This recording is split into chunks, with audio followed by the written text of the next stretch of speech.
नमस्कार, news point लेकर हाजिर हूं मैं राजीव।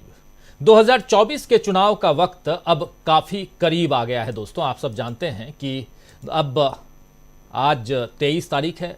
7 दिन में ये साल यानी 2023 खत्म हो जाएगा और इसके बाद 2024 शुरू हो जाएगा और 2024 शुरू होते ही चुनाव की बातें तेज हो जाएंगी। और जिस तेजी से विपक्षी दलों ने अपनी तैयारियों को धार दी है, उससे बीजेपी शायद डरी हुई दिख रही है।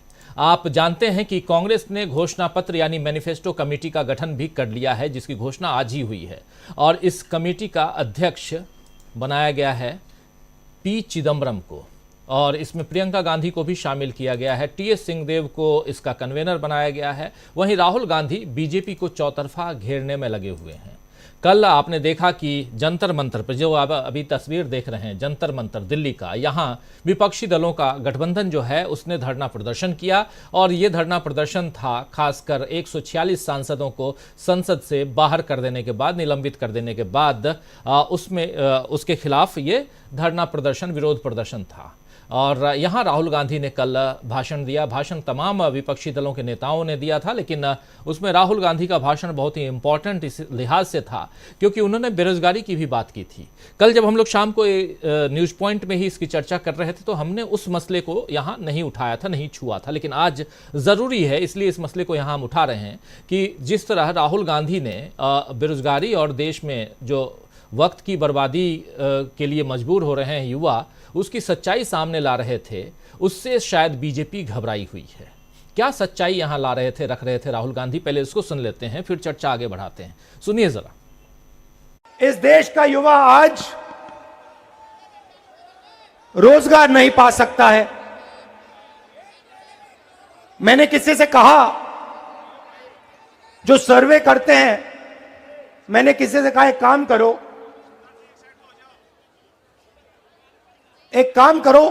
एक छोटा सा सर्वे करो, किसी भी शहर में चले जाओ, छोटा सा सर्वे करो, पता लगाओ कि हमारे जो युवा हैं हिंदुस्तान के, भैया ठहर जाओ, हिंदुस्तान के जो युवा हैं, ये जो आपने सेलफोन पकड़ रखे हैं, इस पे दिन में कितना घंटा, मतलब इंस्टाग्राम पे, फेसबुक पे, ट्विटर पे कितने घंटे रहते हैं? मैंने ये सवाल पूछा और छोटी सी सर्वे करा दी, कोई बड़ी सर्वे नहीं, बस चेक करने के लिए। मैं हैरान हो गया, 7.5 घंटे जवाब मिला। 7.5 घंटे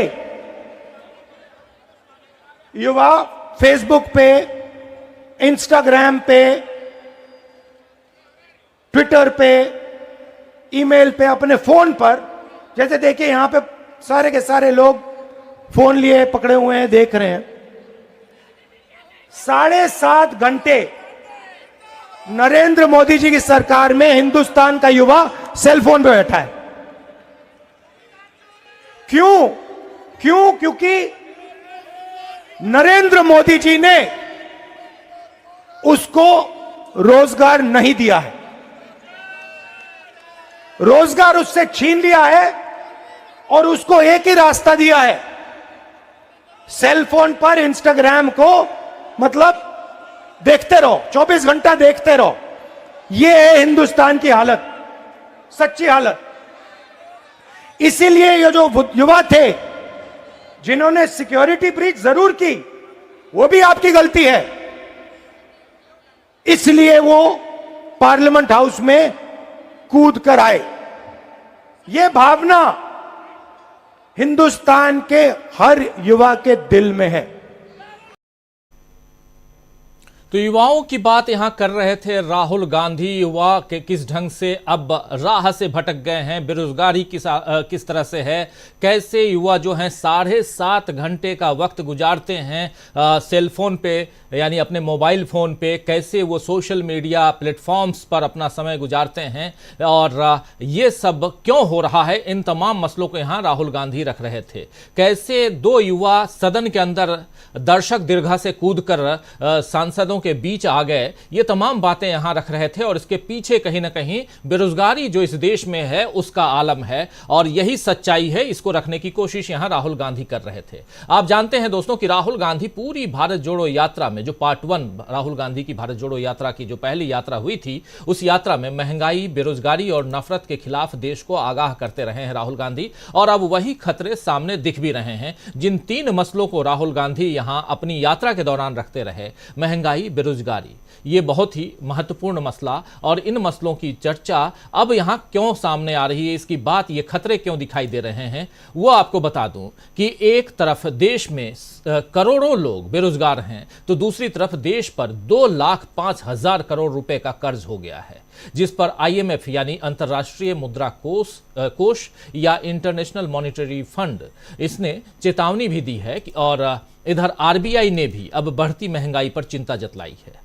RBI की आज ही खबर आई है जिसमें RBI का कहना है कि जिस प्रकार महंगाई बढ़ रही है और उससे महंगाई दर को रोक पाना बहुत मुश्किल होगा।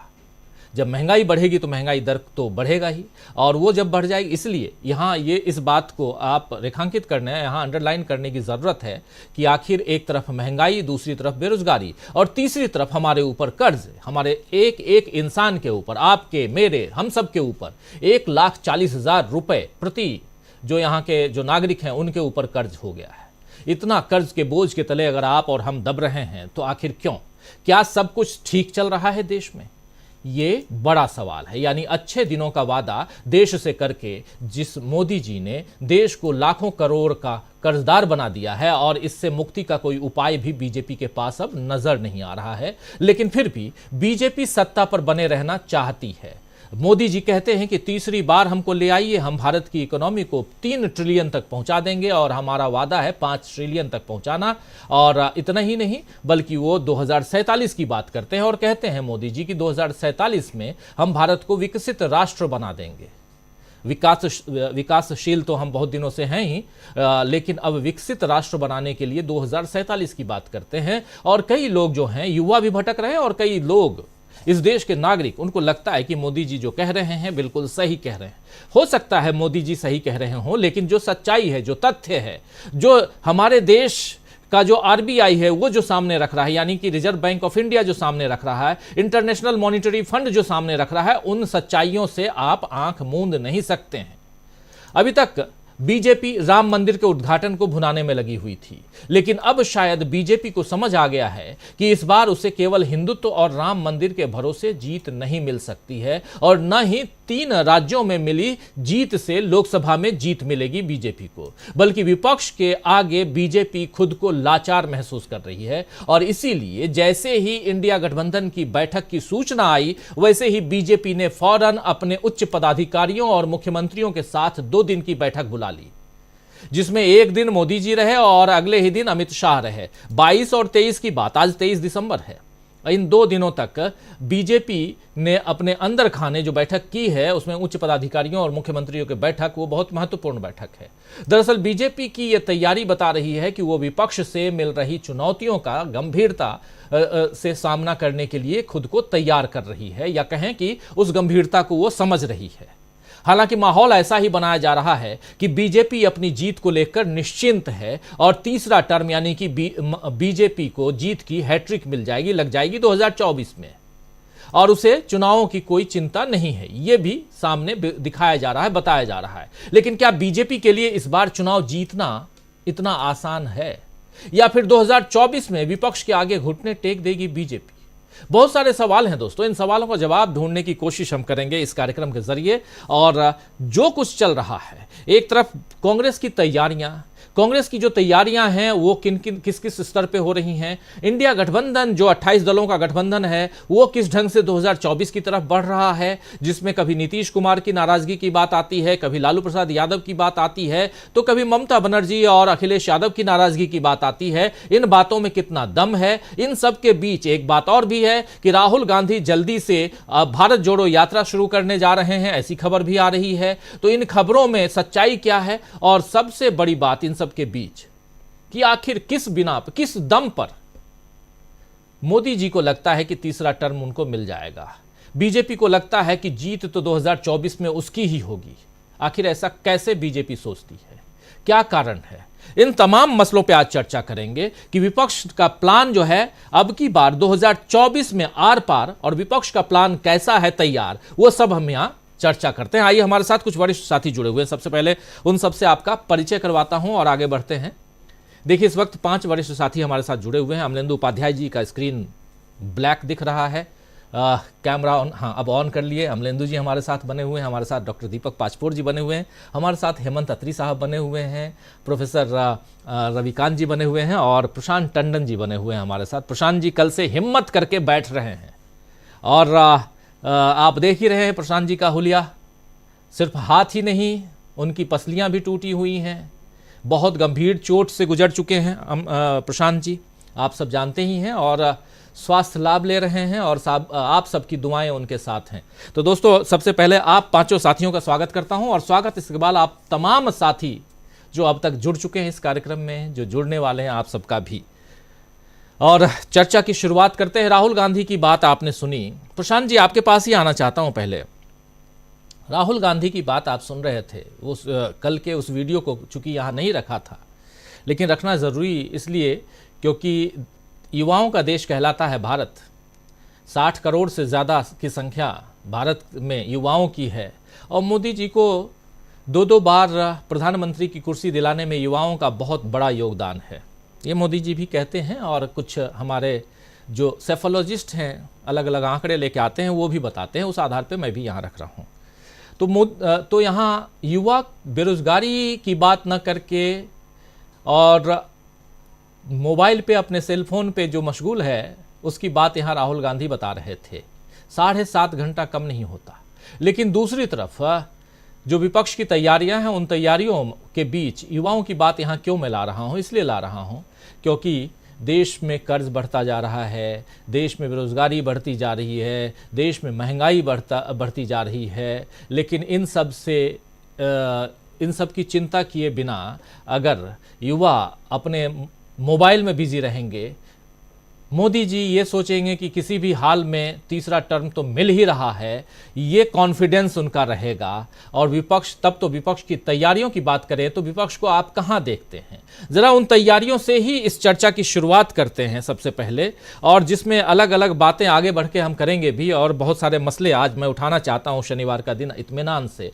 लेकिन सबसे पहले इन तैयारियों से ही चर्चा की जाए। 19 तारीख की बैठक से लेकर आज 23 तारीख तक जो कुछ हुआ है उसकी समीक्षा के साथ साथ कहाँ पर आप पाते हैं विपक्ष के प्लान को, उसकी प्लानिंग को?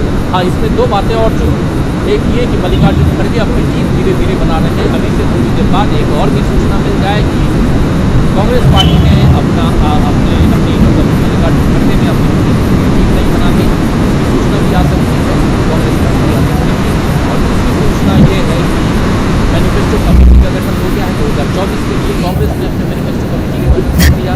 19 तारीख को जिस दिन ये बैठक थी, उस दिन कांग्रेस पार्टी ने नेशनल कोऑर्डिनेशन कमेटी बना दी थी, जिसमें जो अलायंस कमेटी, जो पूरे के पूरे 28 जो दल हैं उनके साथ कैसे अलायंस किया जाए उसकी कमेटी बन गई। तो ये सब कुछ जो है ये तैयारियों की बात। इसमें एक आध बात और जोड़ देता हूँ ताकि बात को आगे बढ़ाना और आसान हो। राहुल गांधी और मल्लिकार्जुन खड़गे और तमाम नेता लगातार अलग अलग राज्यों के पदाधिकारियों के साथ बैठकर और गहन चिंतन कर रहे हैं, मनन कर रहे हैं कि आगामी चुनाव में उन राज्यों में कांग्रेस की क्या स्थिति है, परिस्थिति है, और उस पर चिंतन मनन भी चल रहा है। तो ये सारी चीजें हैं जो सामने रख रहा हूं। इसके साथ अब 2024 में आर पार कैसे देखते हैं? जी राजीव जी, ये कल से यानी जंतर मंतर से पहली पब्लिक मीटिंग के साथ इंडिया गठबंधन का पहिया घूम गया। और जैसा आप बता रहे हैं कि अब तैयारियों का समय है। जाहिर सी बात है राजीव जी की मुख्य तौर पे कांग्रेस ही थी जो 5 राज्यों के विधानसभा अभी हुए, और कांग्रेस को जो झटके लगे तो जाहिर सी बात है कि उन्होंने उसका जो है विश्लेषण किया होगा कि कहां गलतियां हुई, कहां और तैयारियों की जरूरत है। लेकिन इन जो चुनाव के परिणाम आए, इसमें एक संदेश और आता है। एक संदेश ये भी, जिसकी चर्चा हम लोग राजीव जी बार बार यहाँ पे करते हैं, कि भारत के लोकसभा को अगर आप विभिन्न हिस्सों में बांटे तो जो हिंदी पट्टी क्षेत्र और पश्चिम का क्षेत्र है, इसमें कोई 225 सीटें हैं, जिसमें बीजेपी का स्ट्राइक रेट 90% रहा है और ज्यादा, 225 में 203 सीटें।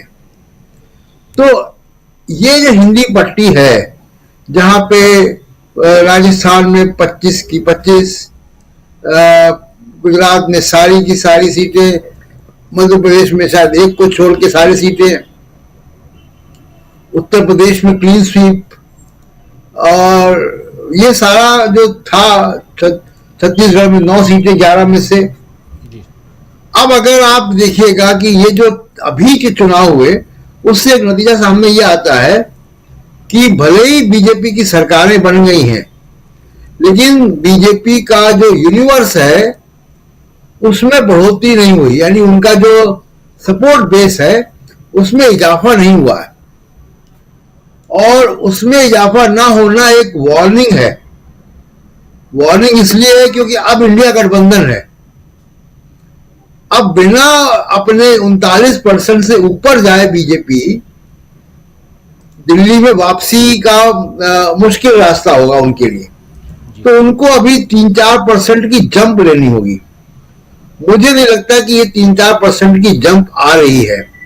और अगर इन असेंबली सीट का ही अगर हम देखें राजीव जी, जो 24 का गणित क्या कह रहा है कि 2023 में जो चुनाव हुए हैं अभी, तो उसमें राजस्थान में कांग्रेस को अब जितनी वोट शेयर और सीटें आई हैं, वो 11 सीटें मिलती हुई दिख रही हैं, जहां पे 0 थी। तेलंगाना में 9 सीटें मिलती हुई दिख रही हैं कांग्रेस को, जहां पे पिछली बार 3 सीटें थी केवल। बीजेपी को मध्य प्रदेश में 5 सीटें मिलती हुई दिख रही हैं, और छत्तीसगढ़ में 3 सीटें मिलती हुई दिख रही हैं, यहाँ पे पिछली बार 2 सीटें ही मिली थी। तो इन विधानसभा चुनाव में भी आप देखिएगा, और ये आंकड़ा यहां से ऊपर जाना है। मैं कह रहा हूं अगर ये भी हो जाए, इतना ही आंकड़ा हो जाए, तो जो हमारा ईस्टर्न कोस्ट है 190 सीटें, उसमें बीजेपी को 36 सीटें केवल आई थी, जिसमें कि बड़ा कंट्रीब्यूशन बंगाल से 18 सीटों का था। वो परफॉर्मेंस अब दोबारा नहीं आने वाली है। कर्नाटका में 25 सीटें 28 में से नहीं आ सकती हैं। वहां पे स्थिति जो है डामाडोल होगी। साउथ में बीजेपी का रास्ता रुक गया है। टीआरएस या बीआरएस के सत्ता से जाने से बीजेपी को नुकसान होगा, तेलंगाना में भी। तो कुल मिला के राजीव जी, जो अंकगणित है वो भी पक्ष में नहीं है जी। और ये हम मान के चलें कि अभी बहुत सारी बातें जाट अस्मिता की हो रही है। तो मैंने एक इंटरव्यू लिया, तो वो भी बड़े जाट नेता थे, सतपाल मलिक, और सतपाल मलिक जी ने पुलवामा की बात उठाई थी जी। बगैर पुलवामा के इस इलेक्शन में या पुलवामा जैसी घटना में राम मंदिर, मुझे नहीं लगता कि पुलवामा जैसा कोई इफेक्ट दे पाएगा। तो इसलिए विपक्ष की तैयारियों के अलावा जो जमीनी आंकड़े दिख रहे हैं, वो कांग्रेस या इंडिया गठबंधन के लिए उत्साह पैदा करने वाले हैं कि हाँ, काम करना पड़ेगा। लेकिन ये आंकड़े ऑटोमेटिक नहीं आएंगे, जैसे मैं हमेशा कहता हूं, इस पर काम करना पड़ेगा। दूसरी चीज है कि विपक्ष को अब देखिए आदत पड़ गई है। अभी तेजस्वी आप ही क्या चल रहा है कि तेजस्वी यादव क्या ईडी चली गई। मैं पहले ही कह चुका हूं कि ईडी का सिलेबस बदल गया है। अब ईडी किसी भी रीजनल प्लेयर का नहीं जाएगी। अब मुख्यमंत्रियों का ईडी नहीं जाएगी। अब ईडी वहां जाएगी जिसका ताल्लुक लोकसभा चुनाव से है। तो विपक्ष को भी आदत पड़ गई है ईडी की और मीडिया की और सीबीआई की, और इनके साथ चुनाव लड़ना वो सीख चुका है। एक इंपॉर्टेंट बात जो राहुल गांधी ने कही है, बाकी जो स्ट्रेटेजी की बातें हैं मैं अगले राउंड पे फिर कहूंगा, लेकिन जो राहुल गांधी ने कही है, देश के युवाओं को एक अलार्म बेल बजाया कि अगर आप 5-5 घंटे दिन भर में 6-6 घंटे मोबाइल पे चिपके रहेंगे और मोबाइल से आपको जो जहर परोसा जा रहा है, ये एक अंतर्राष्ट्रीय साजिश है आपको अपने नागरिक बोध से, अपने अधिकारों से ध्यान भटकाने के लिए। और आप देखिए, हमारी तो कई बार राजीव जी बात होती है, मैं तो अभी घर से नहीं निकल सकता, लेकिन जब भी निकलता था तो मैं अक्सर लोगों से बात करता हूँ, काफी बात करता हूँ, युवाओं से खासकर। युवा डिस्कनेक्ट हो गया है अपने इतिहास से, अपनी संस्कृति से, अपने देश के मूल्यों से, बहुत बड़े संख्या में। जो खासकर वो युवा जो कि जिसकी तरफ राहुल गांधी इशारा कर वो मोबाइल घुमाता है, और वो मोबाइल घुमाने वाला युवा जो है वो बिल्कुल हट गया है देश अपने मूल्यों से, आजादी की लड़ाई के मूल्यों से हट गया है। और उसका नतीजा क्या हो रहा है? नतीजा ये है कि ये जो मोबाइल है, आपको जब बुलडोजर मुसलमानों क्या चलता है तो आपको उत्साह जो है पैदा करता है ये मोबाइल, लेकिन वही बुलडोजर फिर लखनऊ में आपके यहां भी आता है। बुलडोजर से कोई नहीं बचने वाला सिवाय अडानी के।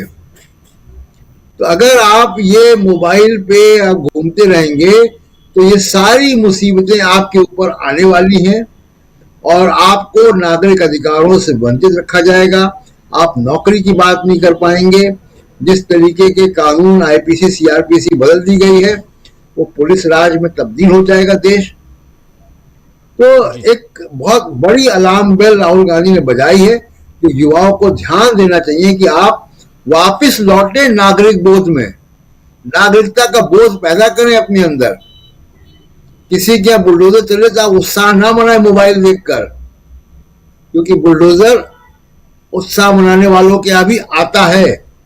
लखनऊ से आने वाली तस्वीरें बता रही हैं राजीव जी। जी बिल्कुल, जो तस्वीरें बता रही हैं उसका जिक्र हम लोग कई बार करते हैं और बहुत सही आप कह रहे हैं, युवाओं को लेकर राहुल गांधी लगातार चर्चा छेड़ रहे हैं। इस बीच अभी थोड़ी देर पहले मैं कह रहा था कि ऑर्गेनाइजेशनल जो चेंजेज हैं वो कांग्रेस के अंदर कर रहे हैं मल्लिकार्जुन खड़गे, और उसकी एक प्रेस रिलीज अभी देख रहा हूं।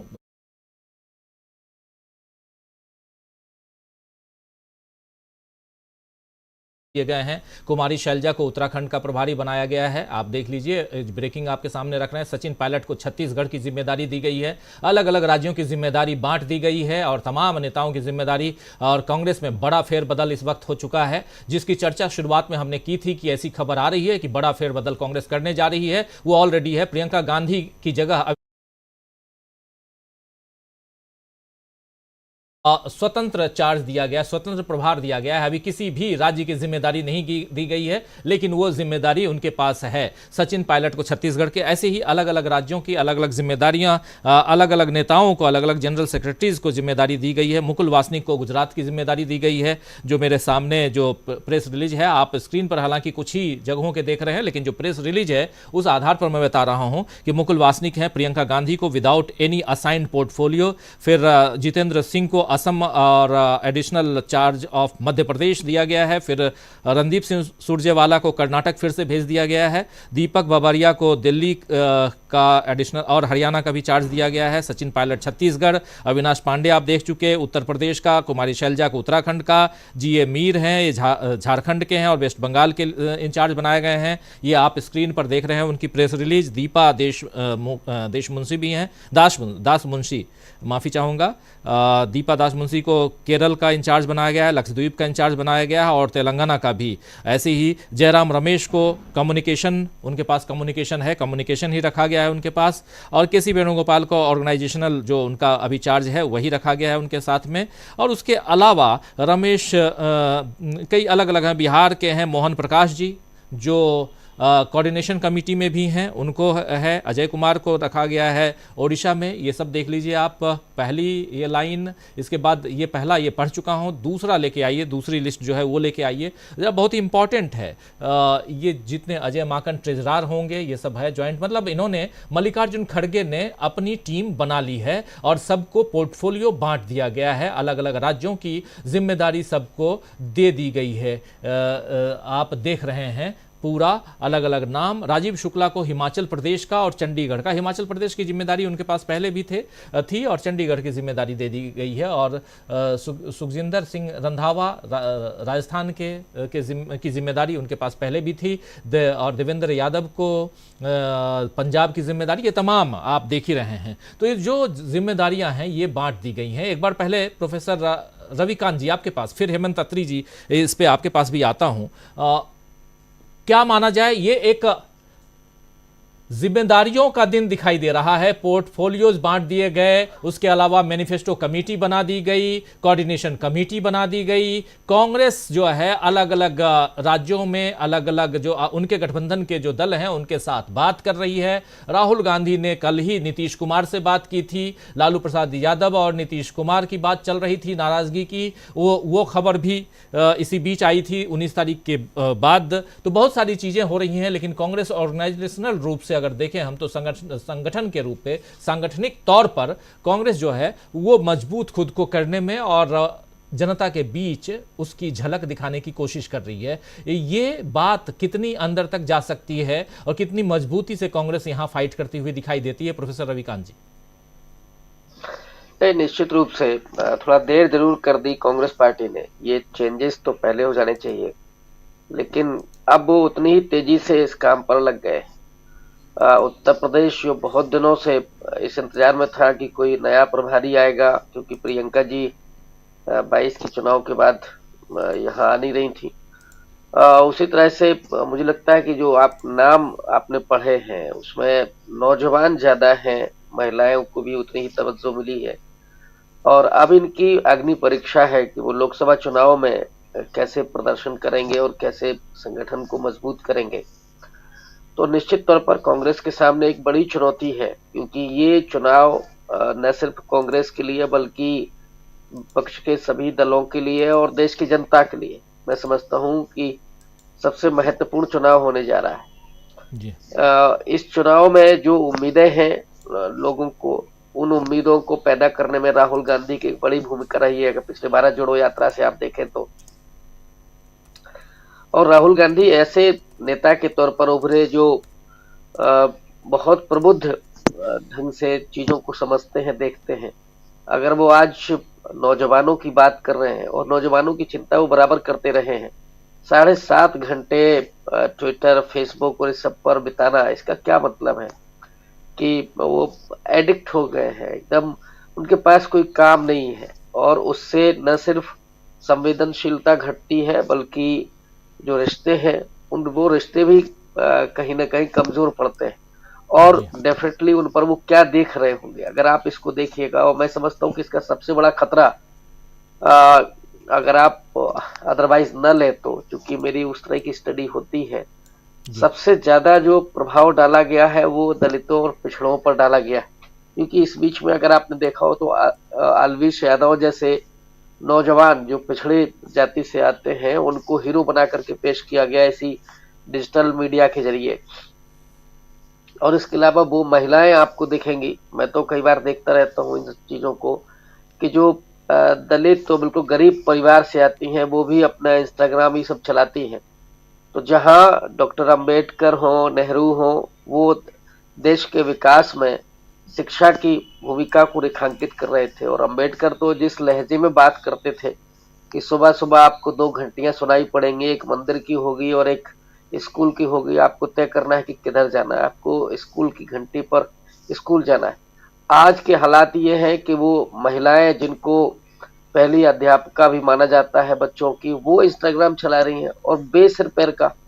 तो दरअसल उनको जिस तरह से दिशा उनको दी जा रही है कि वो उसी में भटक जाए, बिल्कुल सोचे नहीं। और ये पूरा जो आईटी सेल है वो जिस तरह से फर्जी मैसेज भेजता है, इसीलिए आप उनकी नॉलेज को देखिए। वो बताएंगे कि नेहरू का नाम तो पता नहीं क्या था, वो मुस्लिम थे, राहुल का नाम क्या है, उसी तरह की नॉलेज उस पर मिलती है। तो जो व्हाट्सएप यूनिवर्सिटी है उस पर नॉलेज भी उसी तरह की, उसी तरह का माइंड सेट होता जा रहा है। आप फिल्मों को देख लीजिए, अभी एनिमल आई थी, जवान और सालार भी आई है, इतना ज्यादा उसमें आप मारधाड़ देखिएगा और लोग देख रहे हैं, उसको पसंद कर रहे हैं। लोगों का गुस्सा भी दिखाई पड़ता है इसके जरिए कि लोग चाहते हैं कि कोई नायक हमारे सामने हो और वो इस सिस्टम को खत्म करने पर आमादा हो, तैयार हो, लेकिन वो जो अंदर की आग है वो आग सड़क पर नहीं आ रही है और उसको नहीं आने देने में बहुत बड़ी भूमिका इसकी भी है, जो जिसकी बात राहुल गांधी ने की है। तो लोगों को, जो नौजवान पीढ़ी है, और वही हमेशा से भविष्य का निर्माण करती है, ये भी बात कही जाती है। तो अगर हमारी पीढ़ी, जो नौजवान पीढ़ी है, वो अगर मोबाइल पर लगी रहेगी 7.5 घंटे, तो वो किस तरह का भारत बनाएगी? वो मोदी जी का ही भारत बनेगा, जिसमें गाय गोबर वाली नॉलेज होगी और वो केवल भक्त बन करके घूमेगा। वो कभी सोच भी नहीं सकता कि कभी IAS भी बन सकता है, डॉक्टर, इंजीनियर भी बन सकता है, उसके दिमाग में कभी आएगा ही नहीं। और वो केवल ये उसके जरिए देखेगा कि नहीं साहब, ये देश तो विश्वगुरु बन गया है, जबकि उसे ये नहीं मालूम होगा कि जो कर्ज है, वो कर्ज के बोझ से इस समय भारत की रीढ़ टेढ़ी हो गई है जी। और IMF ने अभी तो उसको चेतावनी दे दी है। तो कितनी महंगाई की मार अभी पड़ने वाली है इस देश पर, वो लोग नजरअंदाज करते हैं और ये सब चीजें देख करके और बिल्कुल भ्रम की स्थिति में पड़ गए हैं। और राहुल गांधी जैसा व्यक्ति अगर ये बात कह रहा है तो मुझे लगता है सोचना चाहिए नौजवानों को, डेफिनेटली।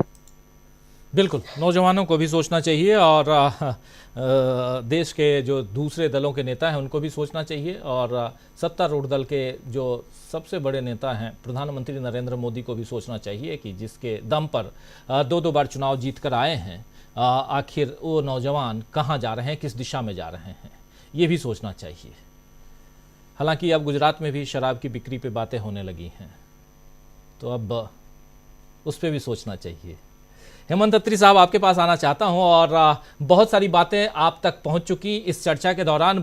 2-1 नई खबरें आ गईं। इस बीच एक खबर और भी है कि लगातार भारत जोड़ो यात्रा को लेकर कांग्रेस के अंदर खाने तैयारी चल रही है और बताया जा रहा है कि मिड ऑफ जनवरी, यानी कि जनवरी के 14-15 जनवरी तक ये यात्रा शुरू हो सकती है और नॉर्थ ईस्ट से ये यात्रा शुरू हो सकती है, ये बताया जा रहा है। और अगर ऐसा होता है तो एक बार फिर से भारत को खंगालने और वो भी पूरब से पश्चिम की ओर खंगालने में कांग्रेस को बड़ा उससे फायदा मिल सकता है। लेकिन दूसरी तरफ जो बीजेपी है, इस दिशा में भी सोचना ज़रूरी है। हम लोग हमेशा एक साइड की बात तो करते हैं, लेकिन दूसरी साइड की बात करना भी ज़रूरी है कि आखिर किस दम पे मोदी जी या बीजेपी को लगता है कि तीसरी बार भी वो जीत के आएंगे।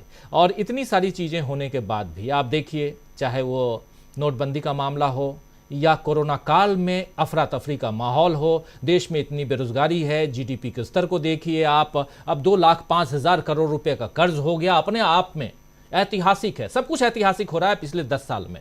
संसद से इतने लोगों को सांसदों को निकाल देना, ये भी ऐतिहासिक, और उसके बाद एक साथ इतना बड़ा गठबंधन तैयार हो जाना, वो भी ऐतिहासिक, और सब कुछ ऐतिहासिक। फिर भी जीत के आएगा तो मोदी ही ये क्यों कहा जाता है? और ये कैसे, ये हिम्मत, ये दम कहां से आती है अत्री साहब? और कैसे ये गारंटी देते हैं, ये मोदी की गारंटी है, कैसे ये गारंटी है कि हम ही जीत के आएंगे और 2024 में हम ही लाल किले पे झंडा फहराएंगे? ये समझ में नहीं आता। जरा आप अगर समझ रहे हो तो जरा बताइए। राजीव जी, ये कम्युनिकेशन की ये भी एक स्ट्रेटजी है। इसको मैं और आप अति विश्वास कह सकते हैं, लेकिन उनके पास जो अपना पूरा सिस्टम है, जो उनके पास टूल्स है, वो हमें समझने पड़ेंगे क्या क्या टूल्स है। उनके पास एक सुपारी मीडिया है जो सुबह से शाम तक किसी भी रेलेवेंट मुद्दे पर बात नहीं करता है, सबसे इफेक्टिव टूल उनका नंबर 1। नंबर 2, उनके पास अपनी खुद की IT सेल है जो इंडिपेंडेंट है सुबह से रात तक झूठ फैलाने में। नंबर 3, उनके पास सारे देश की एजेंसियां हैं, CBI, ED, इनकम टैक्स, और तमाम नाम लेने की भी जरूरत नहीं है, बहुत सारी। उसके बाद जो सबसे महत्वपूर्ण चीज है, उनके पास ग्रास रूट पे RSS है, जो घर घर से वोटर को निकाल करके चाहे किसी भी तरीके से गुमराह करे ना करे, उनको घर से लाने के लिए। और उनके अंदर सबसे बड़ी बात है जीत का जज्बा और सत्ता की भूख, आज तक भी है। 2 बार राज करने के बाद, 10 साल तक राज करने के बाद भी, आज की तारीख में भी अगर आप तैयारियां देखेंगे तो जो बीजेपी की तैयारियां हैं वो कहीं भारी है बाकी सब पर।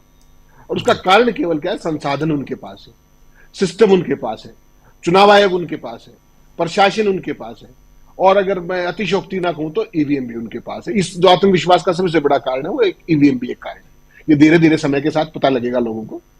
अब मेरा कहना क्या है, जो हम सारी जो ट्रेडिशनल बातें करते हैं उससे इतर हटके राजीव जी कुछ चीजें सोचिए आप। जो सारी चीजें धरती पर एबनॉर्मल थी भारतीय लोकतंत्र के इतिहास में, वो सारी नॉर्मल हो गई है। 146 सांसदों को सस्पेंड किया जाता है और गृह मंत्री चंडीगढ़ में जाकर के ये कहते हैं कि विपक्ष को इन 3 बिलों पर बाइकआउट नहीं करना चाहिए था। बाइकआउट किसने किया साहब? सस्पेंड आपने किया। उनको तो उसमें फ्लोर पे आने की भी परमिशन नहीं है, वो डिस्कशन कैसे कर लेंगे? और देश ने मान लिया, उस पर कहीं कोई बहस नहीं हुई। किसी अखबार में आपने एडिटोरियल नहीं देखा होगा, किसी टीवी पे उस पर कोई बहस नहीं देखी होगी। कितना सामान्य हो गया है ये। देश में $5 ट्रिलियन का सपना दिखाया जा रहा था राजनाथ सिंह जैसे तमाम लोगों के, जो जिनको मैं थोड़ा सा वेल मीनिंग मानता था। जो कल का आंकड़ा आया है राजीव जी, वो कान खोल देने वाला है, आंखें खोल देने वाला है। आज की तारीख में आपकी $3 ट्रिलियन की इकोनॉमी है और $2.47 ट्रिलियन आपके ऊपर कर्ज है। ये है आपका विकास का मॉडल। कल्पना कीजिए, $3 ट्रिलियन की आपकी इकोनॉमी है, 2.47 इज डेब्ट, और कोई नहीं पूछ रहा। बहुत सामान्य है, सब कुछ सामान्य चल रहा है। जैसा आपने कहा, इसके फॉल आउट क्या होंगे, महंगाई का क्या हल होगा, कर्ज की सर्विसिंग की क्या स्थिति होगी, छोड़ दीजिए। आपने कहा अभी हम 5वीं अर्थव्यवस्था है और अगली बार जब मैं सरकार में आऊंगा तो हम 3री अर्थव्यवस्था हो जाएगी। इस देश में किसी ने यह पूछा कि 5वीं अर्थव्यवस्था में पर कैपिटा इनकम में हम दुनिया में कहां खड़े हैं? नहीं पूछा। मैं बता देता हूं, 129वें नंबर पे है पूरी दुनिया में। आप इकोनॉमी दुनिया की 5वीं और आपकी जो पर कैपिटा इनकम है वो 129वें नंबर पे खड़ी है। You are just nowhere. इसी तरीके से ह्यूमन डेवलपमेंट इंडेक्स के जो पैरामीटर्स है उसमें आप दुनिया में 132वें नंबर पे खड़े हैं। लेकिन जो आईटी सेल है और जो यूथ जिनकी बात प्रशांत जी भी कर रहे थे, आप भी कर रहे हो लगातार, उनको इस बात से कोई लेना देना नहीं है। They have been completely intoxicated with this mobile thing, completely. सुबह से शाम तक उनको परोसा जाता है, अर्थ का अनर्थ करके बताया जाता है और उससे वो संतुष्ट है। उनको बहुत ज्यादा बहस वहस मुलायजे में नहीं पड़ना है। और उसका कारण क्या है? इनको जो कुछ सूट करेगा वो सारा बताया जाएगा और वो सारा उसको ग्रहण भी कर रहे हैं उसी रूप में, क्योंकि सवाल तो कोई पूछ नहीं रहा। अब जो विपक्ष की जो बात आप कर रहे हैं, राहुल गांधी के लिए और विपक्ष के लिए सबसे बड़ी चुनौती क्या है कि इस नैरेटिव को काउंटर कैसे करें। असली बात जो है, जो असली जड़ है, वो है मेन स्ट्रीम मीडिया तो आपके साथ है नहीं।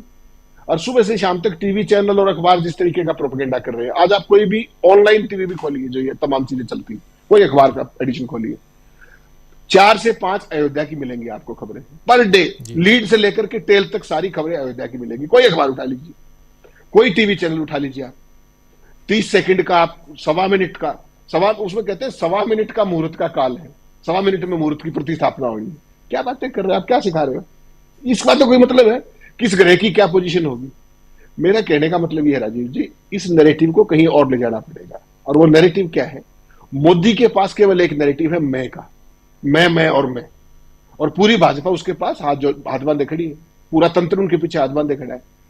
क्या विपक्ष की एकता इस रूप में हो सकती है कि राहुल गांधी ने पिछले 10 साल में जिस भी मुद्दे पर जो बात कही, उनको मजाक उड़ाया गया, पप्पू बताया गया, ठीक बात है। नोटबंदी से लेकर के कोई फैसला आज तक उठा लीजिए, कोरोना का जैसा आपने जिक्र किया, कोरोना प्रबंधन कुप्रबंधन जो भी था, किसी जीएसटी का जिक्र किया, किसी एक नीति पे जो राहुल गांधी ने कहा, क्या यूं का यूं नहीं हुआ? उसके बाद भी पप्पू राहुल गांधी है, पप्पू कोई और नहीं है। जो करने वाला है वो पप्पू नहीं है, जिसने बेड़ागर किया वो पप्पू नहीं है, वो तो विश्वगुरु है। और जो आपको समय रहते आगाह कर रहा था वो पप्पू। इस नैरेटिव को अगर विपक्ष इफेक्टिवली काउंटर नहीं करेगा, सबसे पहली महत्वपूर्ण बात तो यह है। दूसरी बात, जो इन सारी बातचीत में समीकरण फला कांग्रेस की तैयारियां, वो अपनी जगह है। इसमें राजीव जी सबसे इंपॉर्टेंट बात जो मैं मानता हूं वो है कि कांग्रेस पार्टी का जो ग्रास रूट पे वर्कर है, क्या वो हर घर को नॉक करने की स्थिति में है? क्या उसके पास वो संसाधन है? क्या उसके पास वो विल पावर है? आपने अभी देखा मध्य प्रदेश में क्या हाल हुआ। मध्य प्रदेश 100% शॉर्ट विक्ट्री थी और सबको पता होते हुए भी चुनाव हार गई कांग्रेस देखते देखते, और नेतृत्व को भी पता था कारण क्या है। उसके बाद उन्होंने हार गए। ना कोई रिसोर्स मोबिलाइजेशन की गई पता होने के बावजूद भी, और यह भी पता होने के बावजूद भी कि कमलनाथ क्यों मूव नहीं कर रहे हैं। केवल 30 हल्कों में गए कमलनाथ, आउट ऑफ 230 30 रैलियां की उन्होंने केवल। और जो अपने क्या नाम है शिवराज चौहान थे, वो तो कैंडिडेट भी नहीं थे सीएम के, उन्होंने 162 रैलियां की। कांग्रेस पार्टी को और जो विपक्ष है उनको 2 चीजें देखनी पड़ेंगी राजीव जी, अगर इफेक्टिवली कुछ करना है तो। जी, आरएसएस का जो तंत्र है, जो हम और आप जो बार बार एक बात कहते हैं ना बार बार टीवी पे कि मोदी का जो जगरनॉट है, ये है वो है, एक बात बारीक और देखिएगा, सारे पैनलिस्ट साथी शायद सहमत होंगे। अब तक हम क्या कहते थे और क्या देखते थे कि भारतीय जनता पार्टी में नेशनल लेवल पे एक संगठन महामंत्री आरएसएस से आता था, याद होगा आपको, संगठन महामंत्री आरएसएस से आता था। ऐसे ही प्रदेशों के अंदर एक संगठन महामंत्री, बाकी भाजपा। आज की तारीख में आप हालत देखिए क्या है। संगठन महामंत्री छोड़ दीजिए, आरएसएस ने मुख्यमंत्री अपने लगाने शुरू कर दिए, फर्स्ट टाइमर्स तक लेके बड़े बड़े दिग्गजों को निपटा के। सारे मंत्रियों की लिस्ट आरएसएस की है, सारे वाइस चांसलर्स की लिस्ट आरएसएस की है, सारे आईएएस अफसर कौन किस पद पे लगे सारी आरएसएस की है। आरएसएस का सिस्टम है ये पूरे का पूरा। ये पूरा जो कैप्चर कर लिया एक संगठन महामंत्री से सीधा मुख्यमंत्री अपॉइंट करने लगे। आप देख लीजिए राजस्थान में, आप देख लीजिए मध्य प्रदेश में, देख लीजिए छत्तीसगढ़ में, कहीं भी देख लीजिए, और बड़े बड़े दिग्गजों को निपटा के। अब आप कहेंगे कि साहब ऐसा क्यों कर रहे हैं वो, उसका कारण समझना पड़ेगा। जब आप 15 साल, जैसे शिवराज चौहान या रमन सिंह या वसुंधरा राजे, जब आप 15-20 साल सत्ता में रह जाते हैं ना, तो आपके सेक्युलर क्रेडेंशियल्स भी कुछ बनने लगते हैं। आप उस तरीके से मोदी के या शाह के स्टाइल में हिंदूवाद या तमाम चीजें नहीं कर सकते। तो आरएसएस को लगता है कि ये लोग तो चुक गए और नए व्यक्तियों को जिसको हम बनाएंगे वो हमारे इशारों पर नाचेंगे। और ये सारे मुख्यमंत्रियों के बयान आपने देख लिए होंगे। ये है वो फिलॉसफी जो बाकी दलों को सोचनी पड़ेगी। ग्रास रूट पे आपका वर्कर कितना इफेक्टिवली काउंटर कर रहा है नैरेटिव को, आपका नैरेटिव कनेक्ट कर रहा है कि नहीं कर रहा है, आप लोगों के बीच में जाकर के उनको घर से निकाल के वोट डलवा सकते हैं या नहीं। वो माहौल अच्छा हो सकता है, माहौल बहुत बढ़िया था, अब भी माहौल अच्छा था, रिजल्ट देख लीजिए क्या हुआ। कहने का सबब केवल इतना है कि जो विल पावर, जो भूख सत्ता की, जो इनके अंदर सत्ता में होते हुए भी है, वो विपक्षी दलों को क्रिएट करनी पड़ेगी। और मुद्दों के प्रति संवेदनशीलता, आप उनको अमेरिका और इंग्लैंड और राफेल बताते रहिए, कोई फर्क नहीं पड़ेगा। उनकी भाषा में उनके घर पे जाके उनके सामने क्या आप उनकी दुश्वारियां बता सकते हैं, क्या उनको कन्विंस कर सकते हैं। ये $5 ट्रिलियन तीसरी अर्थव्यवस्था, ये जुमले हैं। जुमला तो ये था कि 15 लाख देने आए थे आप, सारे देश में 15 लाख रुपए देने थे, और आपने दिया क्या, 1,40,000 रुपए पर हेड कर्जा, जैसे आपने कहा अपने इंट्रोडक्शन में। लेकिन क्या लोगों को पता है इस बात का? किसी चैनल पे आपने बहस सुनी, किसी अखबार में खबर देखी आपने? ये है कमाल। तो मोदी जी का जो जीत का पिछली बार देखिए, पिछली बार क्या था, पिछली बार ये जो पुलवामा वाला जो आप जैसा आपने कहा राष्ट्रवाद का जो बुखार चढ़ाया गया, इस बार हिंदुत्व का बुखार, राम मंदिर का बुखार चढ़ाया जाएगा। दिक्कत क्या है सबसे बड़ी, विपक्ष के पास काउंटर नैरेटिव इफेक्टिव है या नहीं, यह बात समझनी पड़ेगी। विपक्ष का ग्रास रूट खाली नहीं हो गया है, बहुत अच्छा स्कोर मिला है। जो इन तीनों स्टेट जो आ रही हैं वहां भी स्टेट ठीक है। जैसा प्रशांत जी ने कहा, राजस्थान में अकेली बीजेपी 11 सीट आ रही है, मध्य प्रदेश में 5 सीट लूज कर रही है, अगर ये डेटा रहता है तो क्या इससे बेहतर नहीं कर सकते हैं? जवाब है हाँ। लेकिन जो ये जितने भी जो आपने कहा ना शुरू में के जो एलाइज की प्रॉब्लम देखिए क्या है। नीतीश कुमार मुंह फुला के बैठ गए। लालू की महत्वाकांक्षा थी कि भाई बेटे को सीएम बनवा दूंगा, ये अपने दिल्ली में कन्वीनर चले जाएंगे इंडिया गठबंधन के। ये सारी कंट्राडिक्शंस गठबंधन में रहेंगी। जब तक आप एक सुर के अंदर, आपको अगर चिड़िया की आंख नहीं दिखेगी राजीव जी, तो मोदी का जो सिस्टम है पूरा, जिस तरह का तंत्र, उनका आत्मविश्वास का कारण है। सब कुछ तो उनके पास है, विपक्ष के पास है क्या? मीडिया से लेकर हर चीज उनके पास है। तो ये तो विपक्ष को सोचना है कि कैसे उनकी बिकरिंग बाहर ना जाए। हो तो उल्टा रहा है, अंदर से ये खबरें आ रही है कि नीतीश नाराज होकर चले गए, लालू नाराज होकर चले गए, कांग्रेस चुप हो गई, खड़गे का ये हो गया। खड़गे तो एक बहुत बड़ी एसेट हो सकते हैं, दलित राजनीति से आते हैं, सीजनड है, वरिष्ठता है, सारी बातें हैं, और उसका कोई जवाब नहीं बीजेपी के पास। लेकिन क्या इस एसेट को ये गठबंधन अगर इफेक्टिवली वो नहीं ग्रूम करेगा तो क्या लायबिलिटी तो नहीं बन जाएंगे with in the alliance also? तो ये सारी चीजें बहुत बारीक है, और अर्थ का अनर्थ करने में मोदी का सिस्टम माहिर है। ये बात आपको समझनी पड़ेगी। विपक्ष जब तक ये नहीं मानेगा कि अगर हल्की सी भी बात हुई तो बात का पतंगड़ बना के निकाला जाएगा। ये सारी डूज एंड डोंट्स हैं। अगर इसको नहीं करेगा विपक्ष, तो मोदी का जो पूरा प्रचार तंत्र है, जो चुनाव तंत्र है, जो भी उनका तंत्र है, उसको इफेक्टिवली काउंटर करना थोड़ा चुनौतीपूर्ण है। इसको माने बिना आगे बात नहीं चलेगी, ऐसा मेरा मानना है।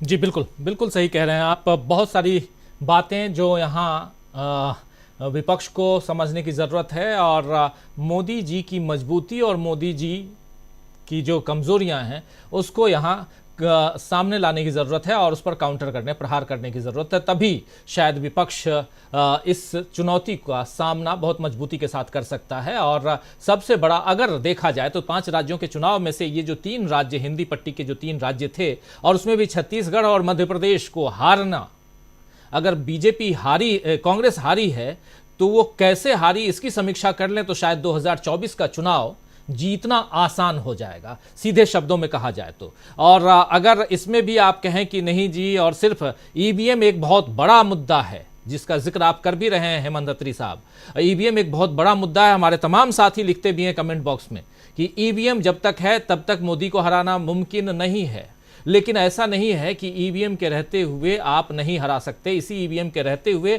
आप कर्नाटक जीत सकते हैं, हिमाचल प्रदेश जीत सकते हैं, तेलंगाना जीत सकते हैं, तो आप जीत सकते थे छत्तीसगढ़ और मध्य प्रदेश भी, जिस पर श्योर शॉट लगता था, और आप जीत सकते हैं 24 भी। लेकिन उसके लिए आपको क्या कुछ करना है उसकी कुछ बारीकियां अभी हेमंत अत्री साहब रख रहे थे। जरा आना चाहता हूं डॉक्टर दीपक पाचपोर जी आपके पास, आप किस हिसाब से देखते हैं 24 में आर पार, इस पर खूब चर्चा होगी अभी 6 महीने, आने वाले 6 महीने में, उससे पहले भी बहुत सारी बातें हैं, और हिंदुत्व की चाशनी में तो अभी देश जो है वो बिल्कुल डुबकी लगाने वाला है, वो साफ दिखाई दे रहा है। लेकिन इन सब से इतर क्या ऐसा लगता है कि विपक्ष के पास वो जो तुरूप का इक्का कहा जाए वो है, जिसके दम पर विपक्ष 2024 की चुनौती और उन तमाम परीक्षाओं को, उन बाधाओं को पार कर अपने प्रधानमंत्री को लाल किले की प्राचीर पर खड़ा कर सकता है, जहां एक चुनौती पहले पेश कर चुके हैं प्रधानमंत्री नरेंद्र मोदी की, आऊंगा तो मैं ही, और 2024 में यहां झंडा मैं ही फहराऊंगा। ये जो चुनौती है, इस चुनौती को कैसे देखा जाए और यहां कितनी दमदारी के साथ विपक्ष दिखाई देता है आपके सामने? देखिए, अभी जो हेमंत अत्री साहब ने बोला उसी बात को मैं थोड़ा सा आगे ये बढ़ाना चाहता हूं कि भारतीय जनता पार्टी का जो विश्वास है, मैं छत्तीसगढ़ के जिस छोटे से गांव में इस समय रह रहा हूं, यहाँ की आबादी केवल 35-40 हजार है। सुबह से शाम तक यहाँ पर रिक्शे निकल रहे हैं और आमंत्रण दिया जा रहा है लोगों को कि यहाँ पर जो है अयोध्या का 22 तारीख को, अब आप तैयारियां देखिए, 1 महीना है उसका आपके लिए भी, बताया जा रहा है कि 22 तारीख को जो वहां पर राम मंदिर का उद्घाटन होगा, आप सब लोग आमंत्रित हैं। उसके अलावा यहाँ पर छत्तीसगढ़ में संकल्प अभियान यात्राएं चल रही जगह जगह। मैं कोई यहाँ का ऐसा कार्यक्रम नहीं देख रहा हूं जिसमें यहाँ के स्थानीय भारतीय जनता पार्टी के विधायक या पार्टी की मदद न हो या उनके पोस्टर न लगे हो। ये तैयारी बहुत लंबे समय से चल रही है। और अब आप बताइए कि जो पूरा का पूरा कैडर, जिसके बारे में हम लोग सब जानते हैं कि वो घर घर में घुस के लोगों को निकालने, उनको मतदान बूथों तक पहुंचाने में सक्षम है, पन्ना प्रमुख है, बूथ प्रमुख है, सारे के सारे हैं। और भारतीय जनता पार्टी की आज जो बैठक वहां खत्म हुई है 2024 के चुनावों को लेकर, और जो गहन उन्होंने सारा कुछ किया है, अभी उसमें डिटेल्स तो आगे आने वाले समय में बताएंगे कि और क्या क्या होगा। लेकिन ये जो तैयारियां भारतीय जनता पार्टी की दिख रही हैं, तो उसका मुझे ऐसा लग रहा है कि उसके लिए भी अभी से कांग्रेस को और पूरे इंडिया गठबंधन को एक तरह से मैदान में उतरना पड़ेगा। अभी तक तो बहुत ये मैसेज भी क्लियर नहीं गया है कि पूरा का पूरा इंडिया गठबंधन है वो भारतीय जनता पार्टी को चुनौती देने में सक्षम है। पहले तो लोगों को ये बात हजम करानी पड़ेगी। कारण क्या है कि जिस 3 राज्यों के पराजय की हम बात कर रहे हैं, लगभग सारा का सारा जितने भी तरह का इस समय तो जो मेन स्ट्रीम मीडिया है वो तक एक सीमा तक मानने पे आ गया था कि यहाँ पर भी है जो है कांग्रेस जो है उसकी स्थिति जो है तीनों राज्यों में भी मजबूत है।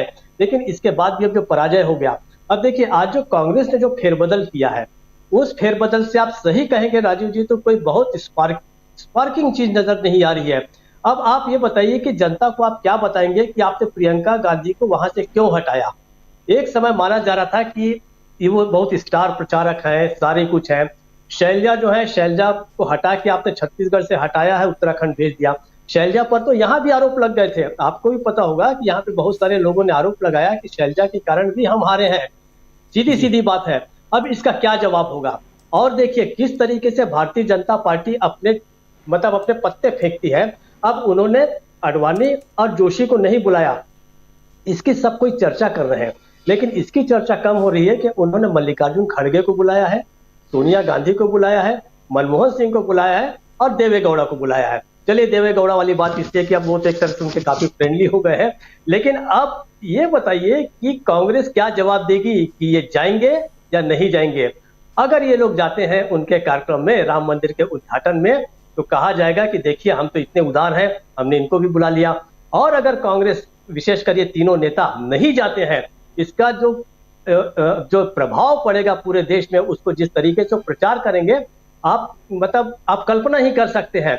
बताया जाएगा कि देखिए हमने तो इनको बुलाया, लेकिन ये खुद राम के दुश्मन है। अब पिछले 10 साल 12 साल 15 साल से जो कर रहे हैं, वो नैरेटिव कितना आगे बढ़ेगा, और वही डेट्रीमेंटल कांग्रेस के लिए हो सकता है। मुझे ऐसा लगता है, देखिए वेणुगोपाल ने उसके लिए मंदिर ट्रस्ट का आभार जताया कि आपने हमारे नेताओं को बुलाया, लेकिन ये भी पता नहीं चला कि जाएंगे कि नहीं जाएंगे।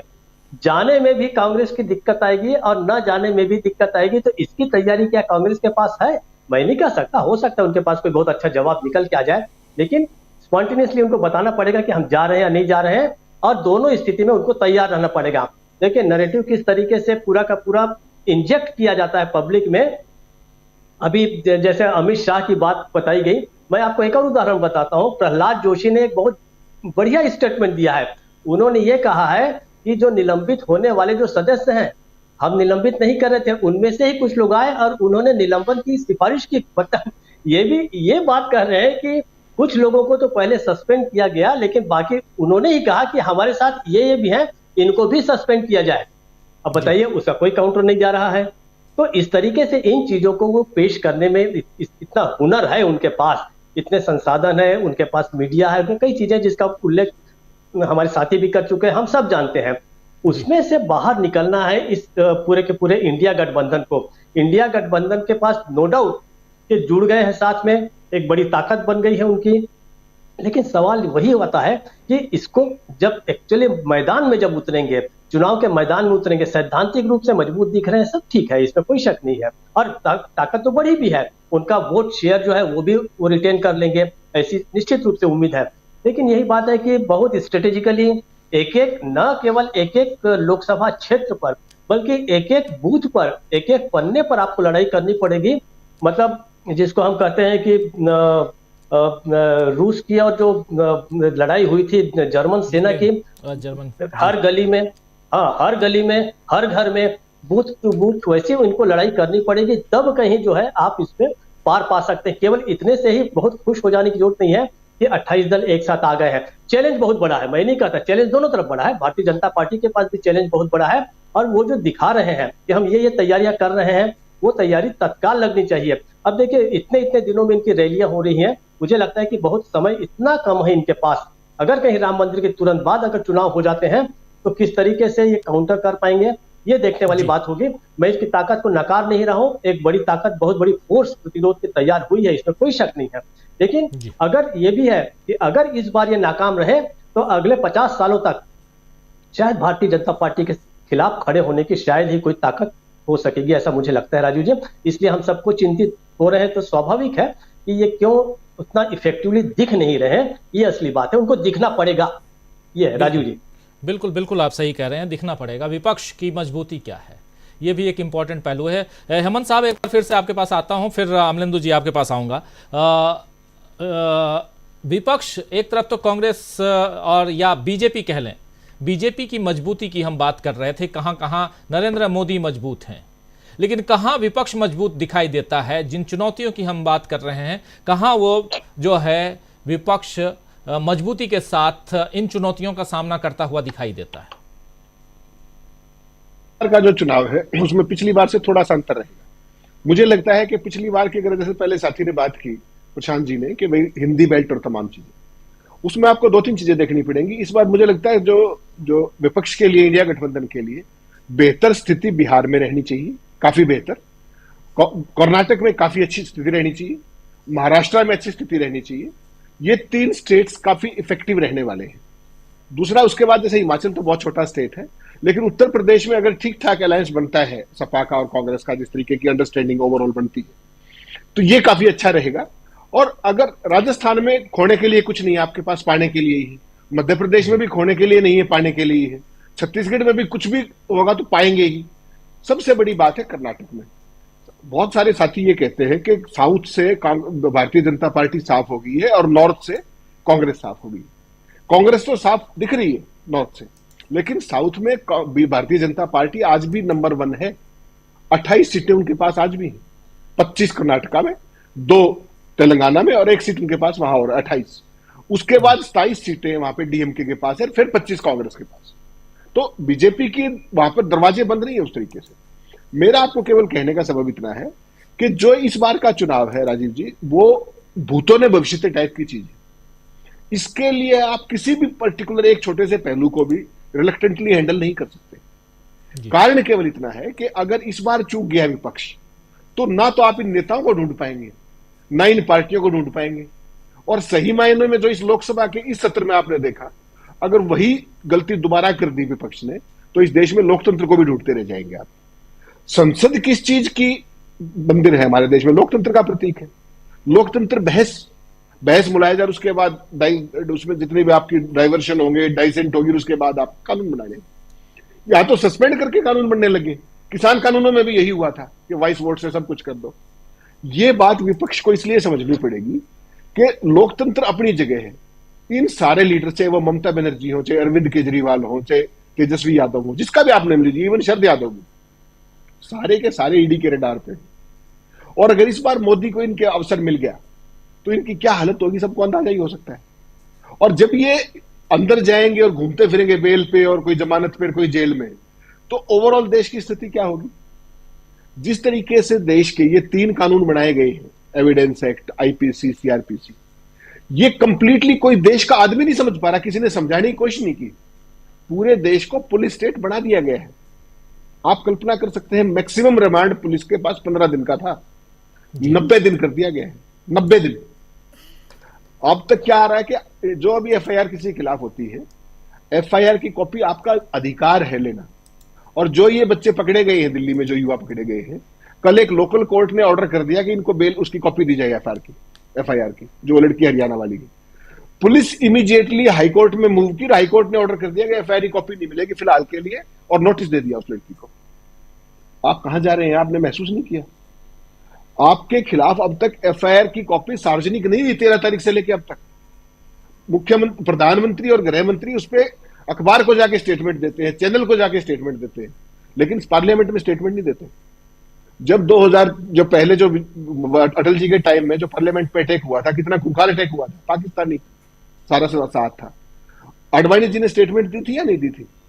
अब क्या दिक्कत थी? इस बार आपने स्टेटमेंट बाहर दी, हाउस में देने की बजाय आपने अपोजिशन को सस्पेंड करना मुनासिब समझा। और इस बात को समझना पड़ेगा आपको।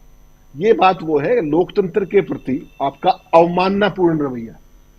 पहले क्या होता था कि अगर संसद का सत्र है और उसको आप चलने नहीं देते हैं, इंटरप्शंस होती हैं, तो सरकार को शर्म आती थी कि दिक्कत है, उसके अंदर कहीं ना कहीं एम्बेरसमेंट होती थी।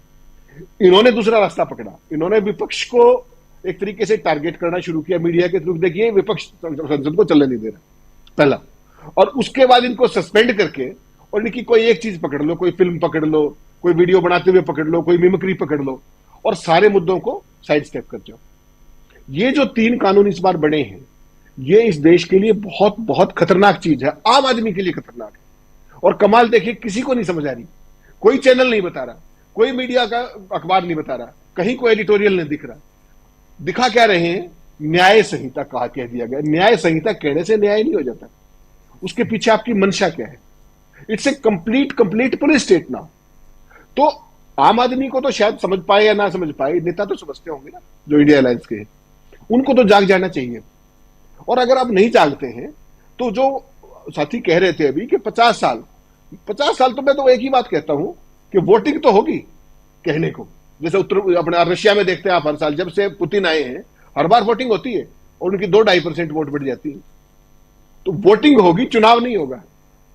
इस दिशा में देश पहुंच जाएगा अगर इंडिया गठबंधन अभी भी अपने छिटपुट जो भी मतभेद है, कि मतभेद आएंगे, अगर मतभेद ना होते तो सारे एक ही पार्टी होते, स्वाभाविक सी बात है। लेकिन क्या उन मतभेदों को बुला करके वो देश को आगे रख सकते हैं? वो लोकतंत्र को सामने रख सकते हैं? आम आदमी को आप सामने रख सकते हैं?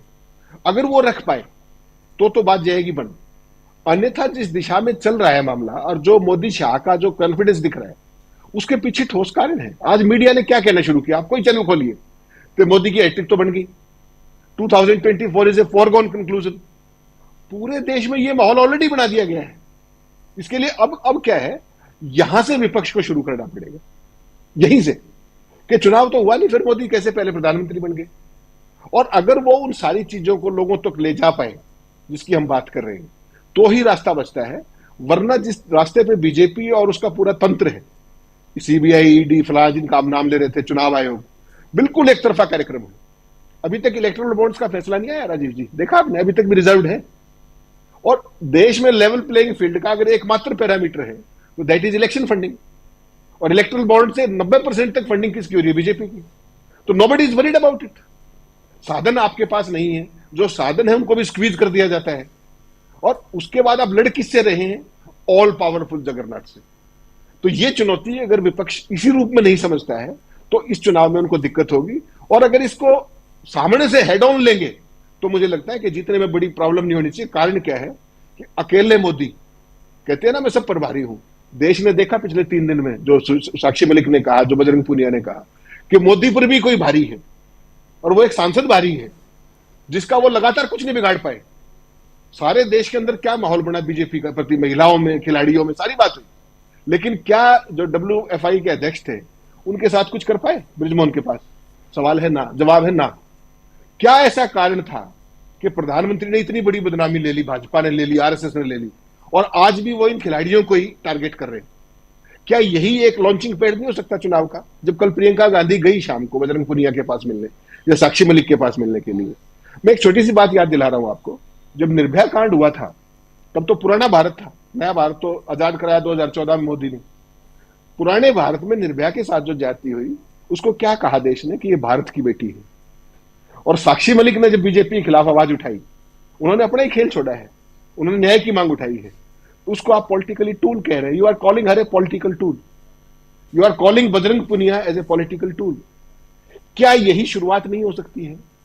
देश की महिलाओं का भी मुद्दा है, नारी अस्मिता का भी मुद्दा है। क्या यही मोदी का महिला सशक्तिकरण है? क्या सारे विपक्षी दल इस पर एकजुट हो सकते हैं? यूथ को उस पर कर सकते हैं?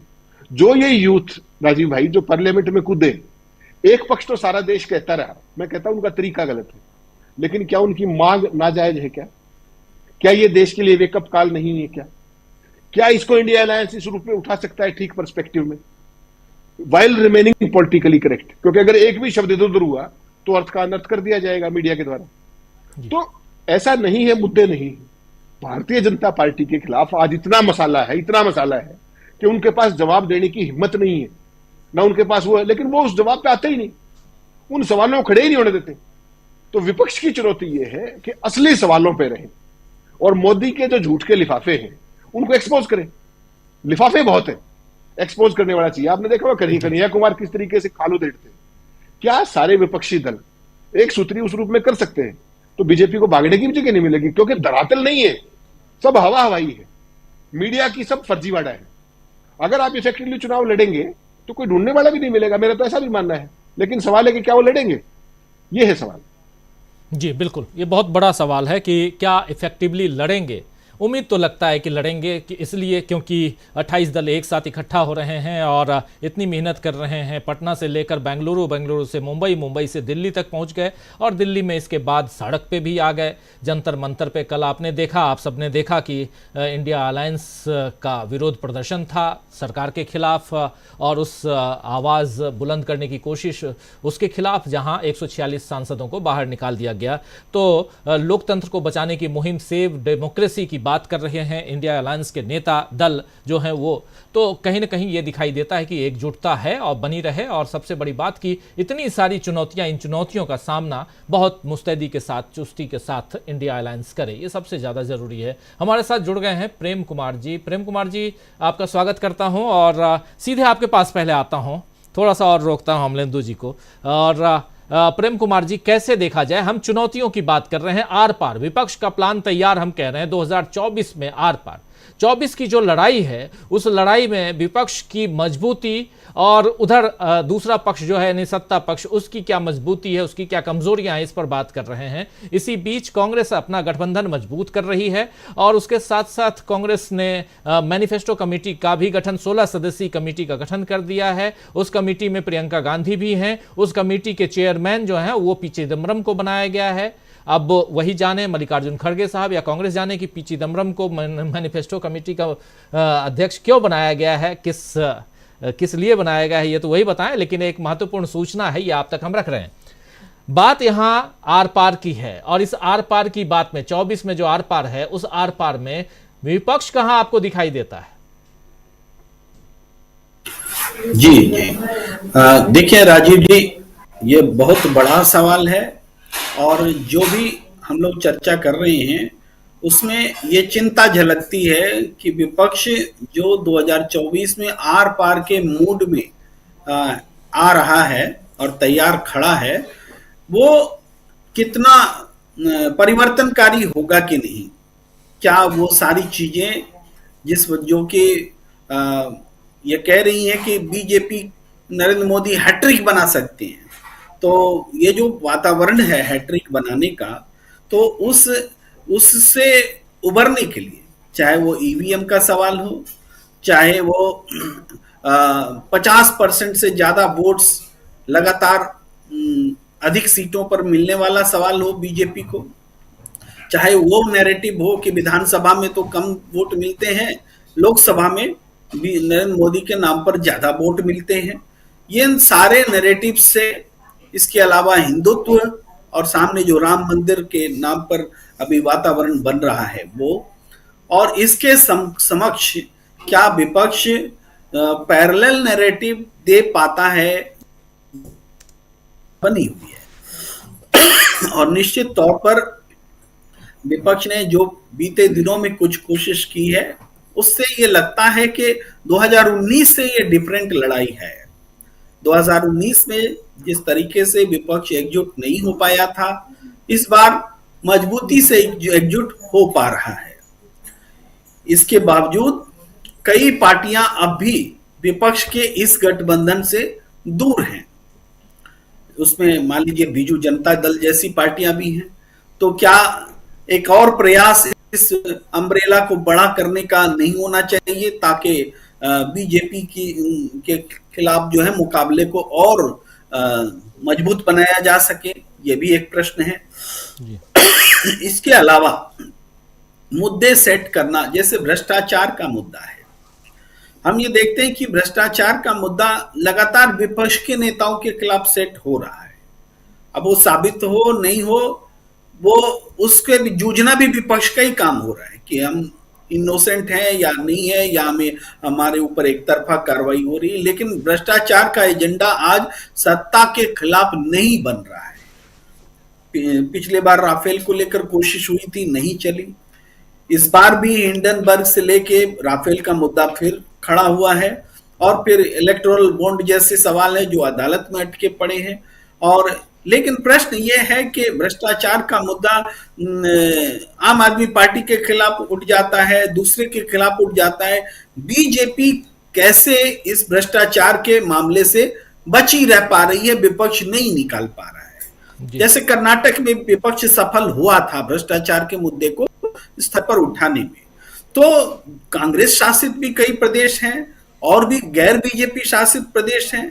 क्या वहां बीजेपी के लोगों ने अपने शासनकाल में भ्रष्टाचार नहीं किए?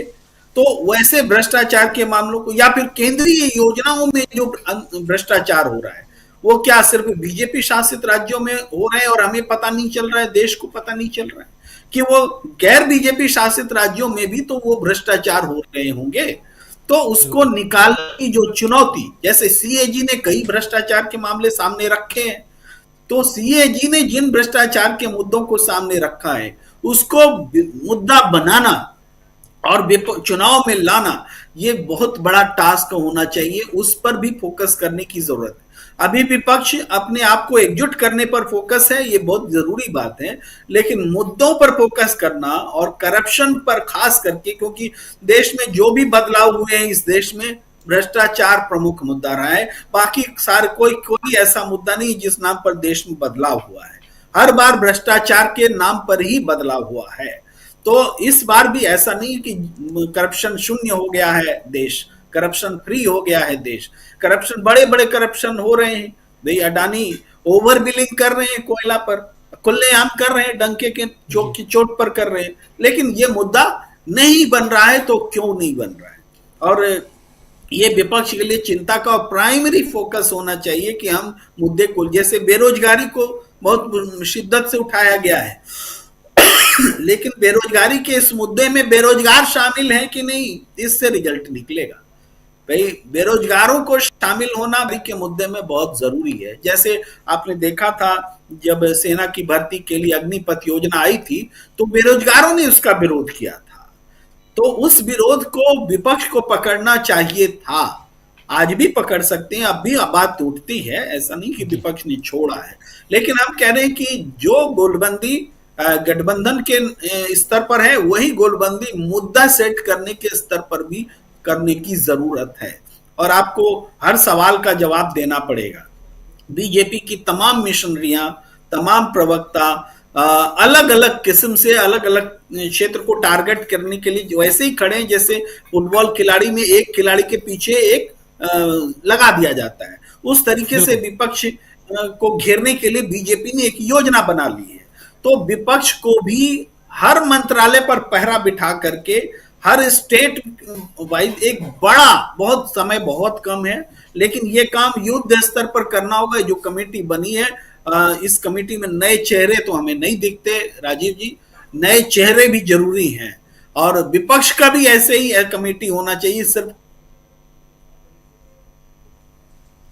शायद जी बिल्कुल आप सही कह रहे हैं, विपक्ष की कमेटी, और सबसे बड़ी बात कि इन 28 दलों के बीच कम से कम लीडरशिप का बंटवारा भी होना चाहिए कि कौन यहाँ संयोजक है।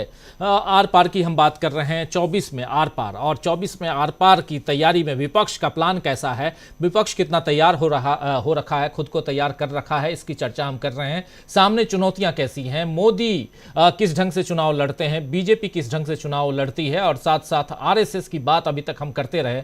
अमलेंदु जी देखिए, पिछले 9-10 साल में, खासकर पिछले 2-4 साल में ये बात होती रही, 5 साल में ये बात होती रही कि RSS और मोदी में नहीं बन रही है, या RSS और बीजेपी जो है दोनों जुदा जुदा बिल्कुल अलग अलग चल रहे हैं। लेकिन अब जैसे हेमंत अत्री साहब भी बोल रहे थे, और हम देख भी रहे हैं कि चाहे इन तीनों राज्यों में जो मुख्यमंत्री बनाए गए हैं वो कहीं ना कहीं RSS के काफ़ी करीब दिखाई देते हैं। मोहन यादव हों या छत्तीसगढ़ के मुख्यमंत्री हों, या इधर विष्णुदेव साय छत्तीसगढ़ के, या इधर भजन लाल शर्मा हों, ये तीनों देखिए। और इस हिसाब से देखा जाए कि धीरे धीरे RSS का कंट्रोल बीजेपी पर बढ़ता जा रहा है, ये माना जा सकता है।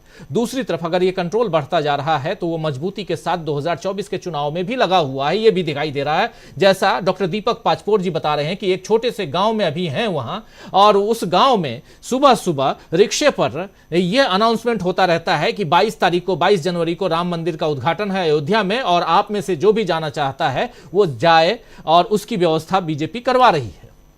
छोटी मोटी बात नहीं है। तो इन तमाम बातों को, हिंदुत्व की चाशनी की जो बात मैं कह रहा था, उसमें डुबोने की कोशिश जो यहाँ के हिंदुस्तान के वोटर्स की हो रही है, उस चाशनी में के ऊपर या उससे अलग अपनी चाशनी बनाने में विपक्ष कितना तैयार दिखाई देता है आपको। अब इसकी चर्चा जरूरी है, और विपक्ष के नेता भी इस चर्चा को जरा सुने, क्योंकि बहुत सारी बातें यहाँ महत्वपूर्ण बातें इसलिए हैं क्योंकि हवाई बातें करके नहीं हो सकती हैं। आपने EVM को भी हम साथ लेके चलते हैं, उसके बाद भी कह सकते हैं कि अगर आप तेलंगाना जीत सकते हैं, कर्नाटक जीत सकते हैं, तो आप मध्य प्रदेश भी जीत सकते थे, छत्तीसगढ़ भी जीत सकते थे, और राजस्थान भी जीत सकते थे। अमलेंदु उपाध्याय जी देखिए राजीव जी, आपकी बात बिल्कुल सही है कि EVM एक उसमें पक्ष है निश्चित तौर पे, और उससे इनकार नहीं किया सकता कि EVM भी उसका एक पक्ष है। लेकिन EVM के अलावा भी बहुत सी चीजें हैं जिसपे विपक्ष को ध्यान देने की बहुत ज्यादा आवश्यकता है।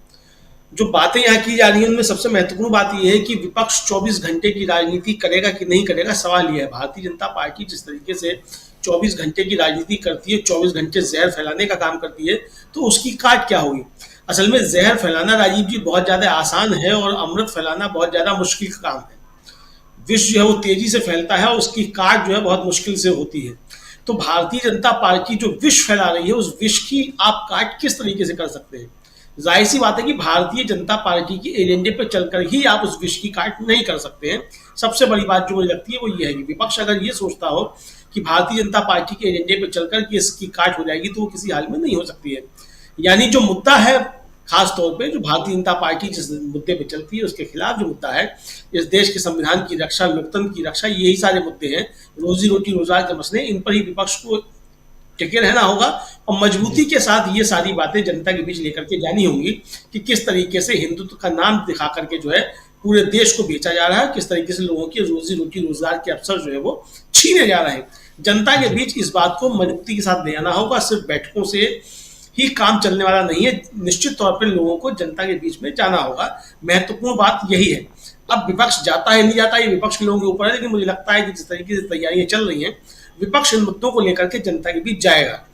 और जिस तरीके से 22 जनवरी के राम मंदिर की उद्घाटन की बातें कही जा रही हैं, मुझे लगता है कि उसकी कार्य की तैयारी भी विपक्ष के पास है और वो जमीन पे शायद उतरेगा 22 जनवरी के बाद की उसकी कार्य किस तरीके से की जानी है।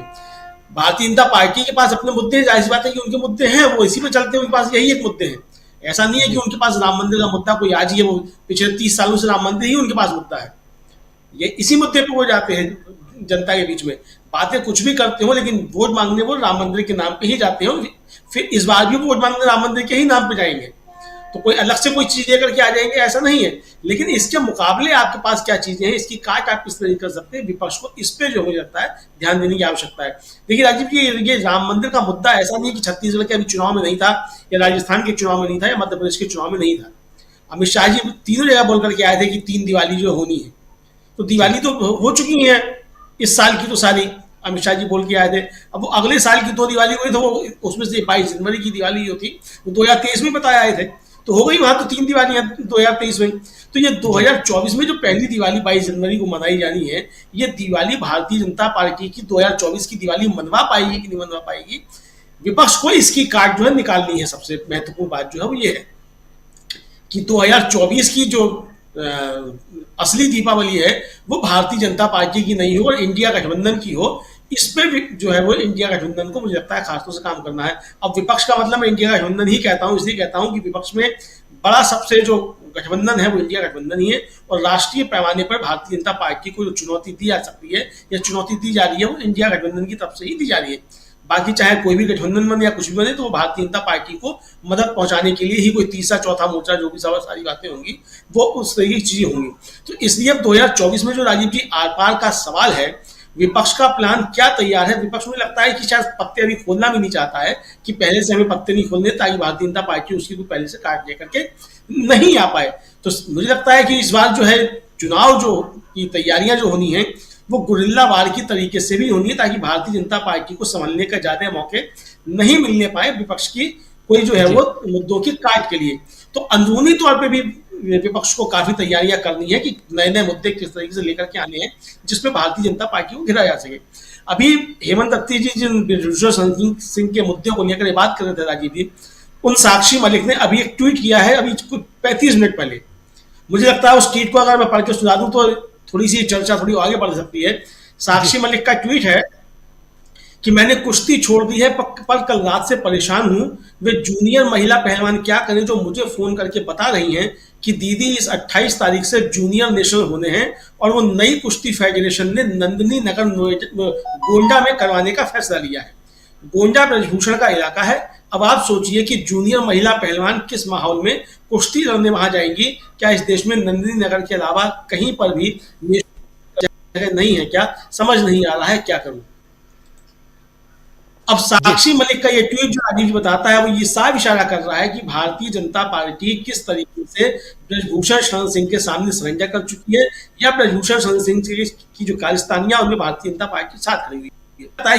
कि इस तरीके के जितने भी छोटे बड़े मुद्दे हैं जिन पे भारतीय जनता पार्टी सारे मुद्दे जो हैं वो कार्यसूची में होने चाहिए। भारतीय जनता है और इसकी आवाज कट रही है, लेकिन इंपॉर्टेंट पहलू आप रख रहे हैं अमलेंदु जी कि साक्षी मलिक की बात हो या ऐसे। ये देखिए, ये जो आप ट्वीट पढ़ रहे थे वही सामने है कि मैंने कुश्ती छोड़ दी है पर रात से परेशान हूं कि वे जूनियर महिला पहलवान क्या करें जो मुझे फ़ोन करके बता रही हैं कि दीदी इस 28 तारीख से जूनियर नेशनल होने हैं और वो नई कुश्ती फेडरेशन में ने नंदनी नगर गोंडा में करवाने का फैसला लिया है। ब्रजभूषण जो गोंडा का इलाका ब्रजभूषण का है, और अब आप सोचिए कि जूनियर महिला पहलवान किस माहौल में कुश्ती लड़ने वहाँ जाएंगी। क्या इस देश में नंदनी नगर के अलावा कहीं पर भी नेशनल करवाने की जगह नहीं है है, क्या समझ नहीं आ रहा कि क्या करूं। ये बात बिल्कुल सही है जो यहाँ पर सवाल कर रही हैं कि आखिर जो लोग जो लड़कियां अभी नई नवेली जो सीख रही हैं, जो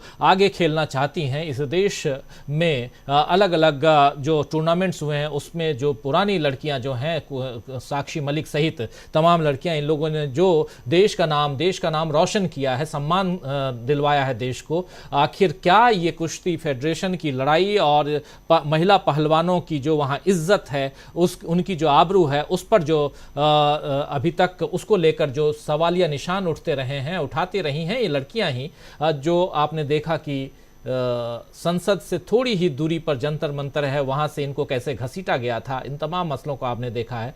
तो भाजपा आखिर बृजभूषण शरण सिंह को क्यों नहीं हटा पाई, ये एक बड़ा सवाल। आज बृजभूषण शरण सिंह का ही आदमी संजय कुमार सिंह इस फेडरेशन का चेयरपर्सन नियुक्त हो जाता है, इलेक्ट हो जाता है, और उस पर भी भाजपा की चुप्पी ये क्या कुछ कहती है यहाँ बताने की ज़रूरत नहीं है।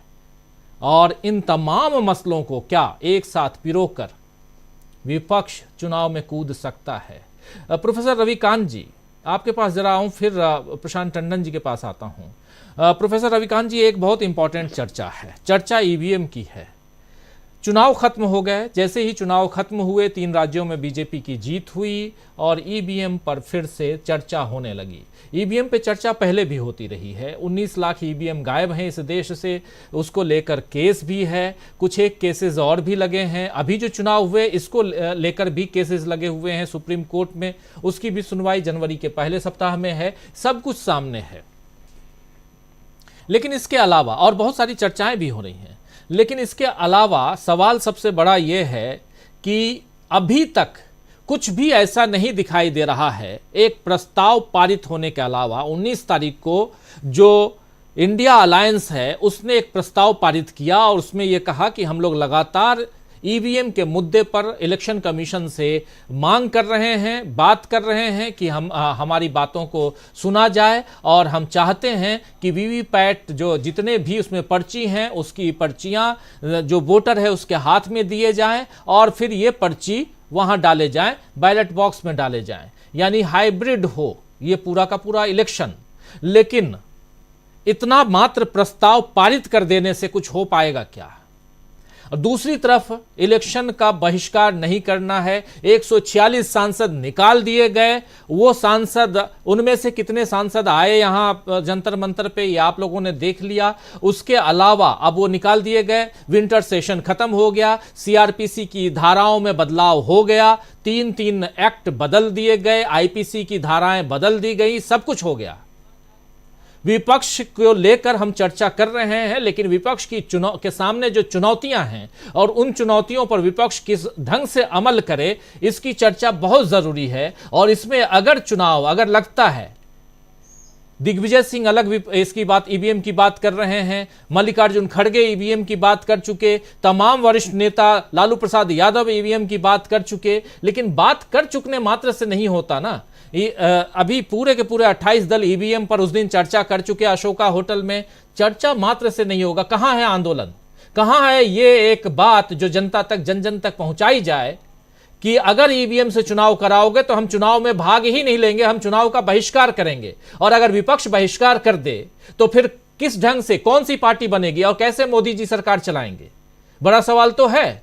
राष्ट्रपति शासन लगाना होगा, लगा दें, लेकिन ईवीएम से चुनाव करवाना है कि नहीं करवाना है, इसके सामने खड़ा तो होना पड़ेगा विपक्ष को।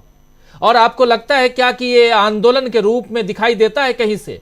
अगर अभी जैसे हम कह रहे हैं कि कभी भी चुनाव की घोषणा हो सकती है, चुनाव की घोषणा होगी, विपक्षी दल अपने अपने कैंडिडेट्स की घोषणा कर देंगे, फिर उसी ढंग से चुनाव में लड़ेंगे और वहां ईवीएम की चोरी हो जाएगी, हार के चले आएंगे और फिर रोना रोएंगे, फिर कैसे होगा? फिर हम और आप चर्चा करते रहेंगे। धरातल पे हम जाके, ग्राउंड पे जाके देखेंगे, हम प्रशांत जी और तमाम नेता, प्रेम कुमार जी, तमाम साथी हमारे जो हैं वो जाकर बात करके आएंगे और बताएंगे नहीं जी वहां तो मोदी हार रहे हैं, और वहां होगा कि जीत के आ जाएंगे मोदी जी बनारस से। फिर हमको कहा जाएगा कि आपने तो बताया था ओपिनियन पोल में और एग्जिट पोल में कि हार रहे थे, आप तो झूठे निकले। तो ये जो जिम्मेदारी विपक्ष की है, अभी तक पिछले 1 सप्ताह में मुझे तो नहीं दिखाई दे रहा है कि ईवीएम को लेकर विपक्ष उतनी मजबूती के साथ धरातल पे आने वाला है। क्या कुछ कहेंगे इस पे आप? निश्चित तौर पर अगर ऐसा लगता है विपक्ष को तो केवल ये सांकेतिक विरोध करने से कुछ होगा नहीं। वीवीपैट वाला सबसे अच्छा विकल्प है। मुझे लगता है कि उसको लेकर के अल्टीमेटम देना चाहिए चुनाव आयोग को कि बिना उसकी काउंटिंग के हम चुनाव में नहीं जाएंगे। तो ये बड़ा विकल्प हो सकता है। दूसरा, निलंबन की आपने बात की। निलंबित होने के बाद वो सांसद संसद भवन के बाहर आते हैं, प्रोटेस्ट करते हैं, लेकिन ये प्रोटेस्ट जनता के मुद्दों पर होते हुए नहीं दिखाई पड़ता है। महंगाई की स्थिति क्या है और इस समय भ्रष्टाचार कितना है, इन तमाम मुद्दों पर जो सीधे जनता से जुड़े हुए हैं। अभी जो साक्षी मलिक को लेकर के बात हुई थी कि नारी सम्मान की बात मोदी करके चुनाव में आए थे, इन पर अगर आप जनता के बीच में जाएंगे, क्यों नहीं होता है कि आप तहसील, ब्लॉक और गांव के स्तर पर इसका प्रोटेस्ट करते हैं? आप क्यों नहीं लोगों के बीच में जाते हैं? अमित शाह की एक बात मुझे किसी मीडिया कर्मी ने बताई थी, और वो शायद उनके साथ काम कर चुका है। उसने स्पष्ट रूप से कहा था कि अमित शाह का कहना यह है कि चुनाव डेवलपमेंट से नहीं जीते जाते, काम करने से नहीं जीते जाते, लोगों तक पहुंच जरूरी है। अगर वो आज जा रहे हैं, और ये उत्तर प्रदेश में भी हो रहा है, सब जगह हो रहा है कि लोग आरएसएस से जुड़े हुए लोग जा रहे हैं, घर घर जाकर के वो पीले चावल दे रहे हैं कि 22 जनवरी को मंदिर का उद्घाटन हो रहा है, उसमें आप आमंत्रित हैं, आप जाएं। कोई ले जाने की व्यवस्था नहीं। उन्हें केवल ये एहसास करा देना है कि साहब 22 जनवरी को मंदिर बन रहा है, उद्घाटन हो रहा है और बीजेपी ने बनवाया है, और उसी में वो धीरे से कह देते हैं कि कांग्रेस ने इसका बड़ा विरोध किया लंबे समय तक। तो ये दोनों बातें उन्होंने अपनी पहुंचा दी। उनको नहीं मतलब है कि वो जा रहे हैं कि नहीं जा रहे हैं। यहाँ तो आडवाणी जी को, जोशी जी को घर पे बिठा दिया कि साहब आपकी उम्र ज्यादा है, आप मत आइए, लेकिन उसी उम्र के दो लोग, सोनिया जी और खड़गे जी, को आप आमंत्रित कर रहे हैं। तो राम मंदिर के उद्घाटन पर केवल पॉलिटिक्स हो रही है, ये इस देश की जनता को बताने की जरूरत है। और जो बुनियादी सवाल हैं, जाति जनगणना से क्या हल होगा, राहुल गांधी जो सवाल उठाते रहे हैं, बच्चों को फेलोशिप मिल रही है कि नहीं मिल रही है, महंगाई इतनी क्यों है और रोजगार क्यों नहीं मिल रहा है, इस सवाल पर तो आप जा सकते हैं। राजस्थान में अगर वो 450 का सिलेंडर दे रहे हैं तो फिर पूरे देश में क्यों नहीं दे रहे हैं? या वो देने से इनकार कर चुके हैं तो साहब उन्होंने क्यों किया है? यही मोदी की गारंटी है क्या? आपको डोर टू डोर जाने की जरूरत है। जैसे उत्तर प्रदेश में कांग्रेस की चल रही है यूपी जोड़ो यात्रा, वो रोड से निकल जाती है, बात खत्म हो जाती है। इसका कितना असर पड़ेगा उत्तर प्रदेश में नहीं कह सकते। और मुझे लगता है कि कांग्रेस ने यूपी को तो गिव अप कर दिया है कि वो कैसे यहाँ पे लड़ाई लड़ेंगे, क्या तैयारी है, जबकि बड़ा उर्वर है इस समय उत्तर प्रदेश। अगर आप देखें, नीतीश कुमार आ जाए, खड़गे साहब यहाँ से चुनाव लड़े, राहुल जी तो लड़ेंगे ही, प्रियंका जी लड़े, तो आप घेर सकते थे पूरा बीजेपी को उस पूरे मंदिर के नैरेटिव के बावजूद, क्योंकि बुनियादी समस्याएं बहुत ज्यादा हैं। किसानों की आमदनी दोगुनी हुई क्या? नहीं हुई। किसान क्यों आत्महत्या करने के लिए मजबूर है? और ये जो कानून बने हैं, इन कानूनों से कितना नुकसान होने जा रहा है कि अगर कोई छात्र भी आंदोलन करेगा तो वो भी नहीं कर सकता। अब तो ये सारी बातें आपको जनता को जाकर के बतानी होगी, उन पर आपको आंदोलन करना होगा। ये नहीं है कि आपका निलंबन हुआ इसलिए आप खड़े हो गए। तो जनता के बीच, जनता के मुद्दों को लेकर के आप जाएंगे, तब लोग सुनेंगे, समझेंगे। अभी लोग बदलाव तो चाहते हैं, लेकिन वो ये सोचते हैं कि हम, कोई आया ही नहीं हमारे पास, कांग्रेस पार्टी का कोई नहीं आया, सपा का कोई नहीं आया। तो ये सबसे बड़ा मुश्किल है और ये बड़ा कंफ्यूज है। मैं अभी अखिलेश यादव की खबर पढ़ रहा था, वो पीडीए करते करते अब महाब्राह्मण सम्मेलन करवाने जा रहे हैं। तो उनको पता ही नहीं है कि हमें क्या करना, क्या है, राजनीति करने कैसी है। तो ये सबसे बड़ी समस्या है कि एक तो कंफ्यूजन है और दूसरा आप जनता के मुद्दों पर जनता के बीच नहीं जा रहे हैं। और अगर ऐसा करते हैं तो डेफिनेटली मोदी को हटाने के लिए आपको उतनी मशक्कत नहीं करनी पड़ेगी। 40% लोग मिनिमम पहले ही मोदी के विरोध में खड़े हुए। जो लोग कहते हैं कि मोदी जी बड़ा लोकप्रिय है, मैं कहता हूं कि सबसे ज्यादा अलोकप्रिय है, क्योंकि आप सिक्के का एक ही पहलू देख रहे हैं, दूसरा पहलू देख ही नहीं रहे। सबसे ज्यादा अलोकप्रिय प्रधानमंत्री नरेंद्र मोदी हैं आज तक के इतिहास में। 40% लोग सीधे उनके मुकाबले खड़े हुए हैं। तो अगर आप इसको नहीं भुना पाते हैं तो कमी कहीं ना कहीं फिर विपक्ष की है। आप कोई निश्चित तौर पर कोई निर्णय ले ही नहीं पा रहे हैं कि ईवीएम के लिए हमको कैसे लड़ना है, ये आपकी तैयारी में है ही नहीं। समस्या तो यहाँ है। जी बिल्कुल, बिल्कुल सही कह रहे हैं आप, बहुत सारी चीज़ें। और सबसे बड़ी बात प्रशांत टंडन जी, एक जो आंदोलन होना चाहिए, देखिए आंदोलन 2012 में हुआ और आप याद कीजिए, अभी निर्भया कांड की बात बता रहे थे हेमंत अत्री साहब, और साक्षी मलिक तक जोड़ा उस पूरे मसले को। और 2010 में अपने यहाँ दिल्ली में हमने देखा कॉमनवेल्थ गेम्स के बाद में घोटालों को उजागर करना, उसके बाद फिर निर्भया कांड हो जाता है। इसी बीच अरविंद केजरीवाल, अन्ना हजारे सब बैठकर आंदोलन करते हैं। एक छोटा सा आंदोलन, बहुत बड़ा आंदोलन नहीं था। आप भी दिल्ली में थे, मैं भी दिल्ली में था, हम लोग रोज़ देखते थे कि वो आंदोलन, उस आंदोलन में कितने लोग होते थे। उसको देश भर का आंदोलन बता दिया गया, माहौल ऐसा बनाया गया कि बिल्कुल ही इससे भ्रष्ट सरकार नहीं है। आंदोलन में खड़े होकर और उसके बाद नरेंद्र मोदी आते हैं सामने, और 2014 में तथाकथित रूप से देश फिर से आज़ाद हो जाता है। और अब वहाँ से हम एक दूसरी आज़ादी देख रहे हैं। फिर 22 जनवरी को कुछ और होने जा रहा है, ये सब देखेंगे हम। सवाल ये उठता है कि विपक्ष ऐसे आंदोलनों को खड़ा क्यों नहीं कर पा रहा है। 28 दल हैं, छोटे मोटे दल हैं नहीं। 146 सांसदों को बाहर कर दिया गया। ये सांसद क्या वहाँ धरना प्रदर्शन जो मिमिक्री कर रहे थे, जिसको लेकर वो भी उल्टा पड़ गया। मिमिक्री करना, एक वीडियो बनाना, वो भी इतना उल्टा पड़ गया, उसको भी इस हिसाब से भुनाया गया। उसको भी देश के उपराष्ट्रपति और राज्यसभा के सभापति वहां किसान और अपनी जाति से जोड़ देते हैं, और उसमें राहुल गांधी को गालियां पड़ने लगती हैं। मीडिया में राहुल गांधी की छवि फिर से खराब की जाती है। ये सब हो गया, मतलब उल्टी बात हो रही है। यहां आखिर सदन में भाजपा के सांसद के पास पर यहां दो लड़के जो हैं, दो युवा घुस आते हैं, वो सीधे कूद पड़ते हैं सांसदों के बीच, और इसके लिए उस सांसद को निलंबित न कर 146 सांसदों को निलंबित कर दिया जाता है। देखिए कितना उल्टा होता है। उसके बाद भी विपक्ष 1 घंटे 2 घंटे का प्रदर्शन करता है और उसके बाद शांत नहीं है। मैं ये नहीं कहूंगा शांत है, और मैं यहां पर ये जो बातें रख रहा हूं इसका मतलब ये नहीं है कि मैं यहां विपक्षी खेमे में निराशा भरना चाहता हूं। मैं उस खेमे में थोड़ी सी वो ऊर्जा भरना चाहता हूं जिसके दम पर कम से कम ये देश आजादी से लेकर आज तक जिन आंदोलनों के कारण आगे बढ़ा है, जिन आंदोलनों से ये देश मजबूत हुआ है, वो आंदोलन आज करने की जरूरत है। मैं अन्ना के आंदोलन की बात नहीं कर रहा हूं जिस आंदोलन से यह देश कमजोर हुआ। मैं ऐसे तमाम ऐसे आंदोलन, और गांधी ने इस देश को कितने आंदोलन दिए, कम से कम उसी आंदोलन की तरफ तो देख लें। कम से कम देश के इतिहास के पन्ने को पलट लें हमारा विपक्ष। और इतनी सारी चीजें, इतने मुद्दे हैं, उन मुद्दों को क्यों नहीं भुना पा रहा है विपक्ष, इसकी चर्चा कर रहे हैं। ईवीएम इतना बड़ा मुद्दा है, गाहे बगाहे 2-4 नेता ईवीएम की बात कर लेते हैं, और हम बात कर लेते हैं और नेता लोग बात कर लेते हैं, बस उतने से हो जाएगा। और उसके बाद आप चुनाव में कूद जाओगे उसी ईवीएम के साथ। छोड़ो उसको, मारो गोली। जब यहां गोली मारने वाले दूसरे लोग कहते हैं गोली मारो डैश डैश डैश, तो आप ईवीएम को ही गोली मार दो भाई। प्रशांत टंडन जी क्या कहेंगे, क्योंकि आंदोलन के बिना आगे नहीं हो सकता है, यह विपक्ष को भी समझना होगा। राहुल गांधी ने एक जबरदस्त आंदोलन छेड़ा, दक्षिण से उत्तर तक चले आए पैदल। उसके बाद उनके साथी कितने इस आंदोलन को आगे बढ़ा पाए। राहुल गांधी ने कर दिया। अभी तक आप भारत जोड़ो यात्रा पार्ट 2 कीजिए, पार्ट 2 कीजिए, पार्ट 2 कीजिए, दूसरा फेज शुरू कीजिए। राहुल जी ये कह रहे हैं, आप अपने अपने राज्यों में शुरू क्यों नहीं कर लेते। रेवंत रेड्डी ने शुरू किया, वहां उनको सरकार मिल गई।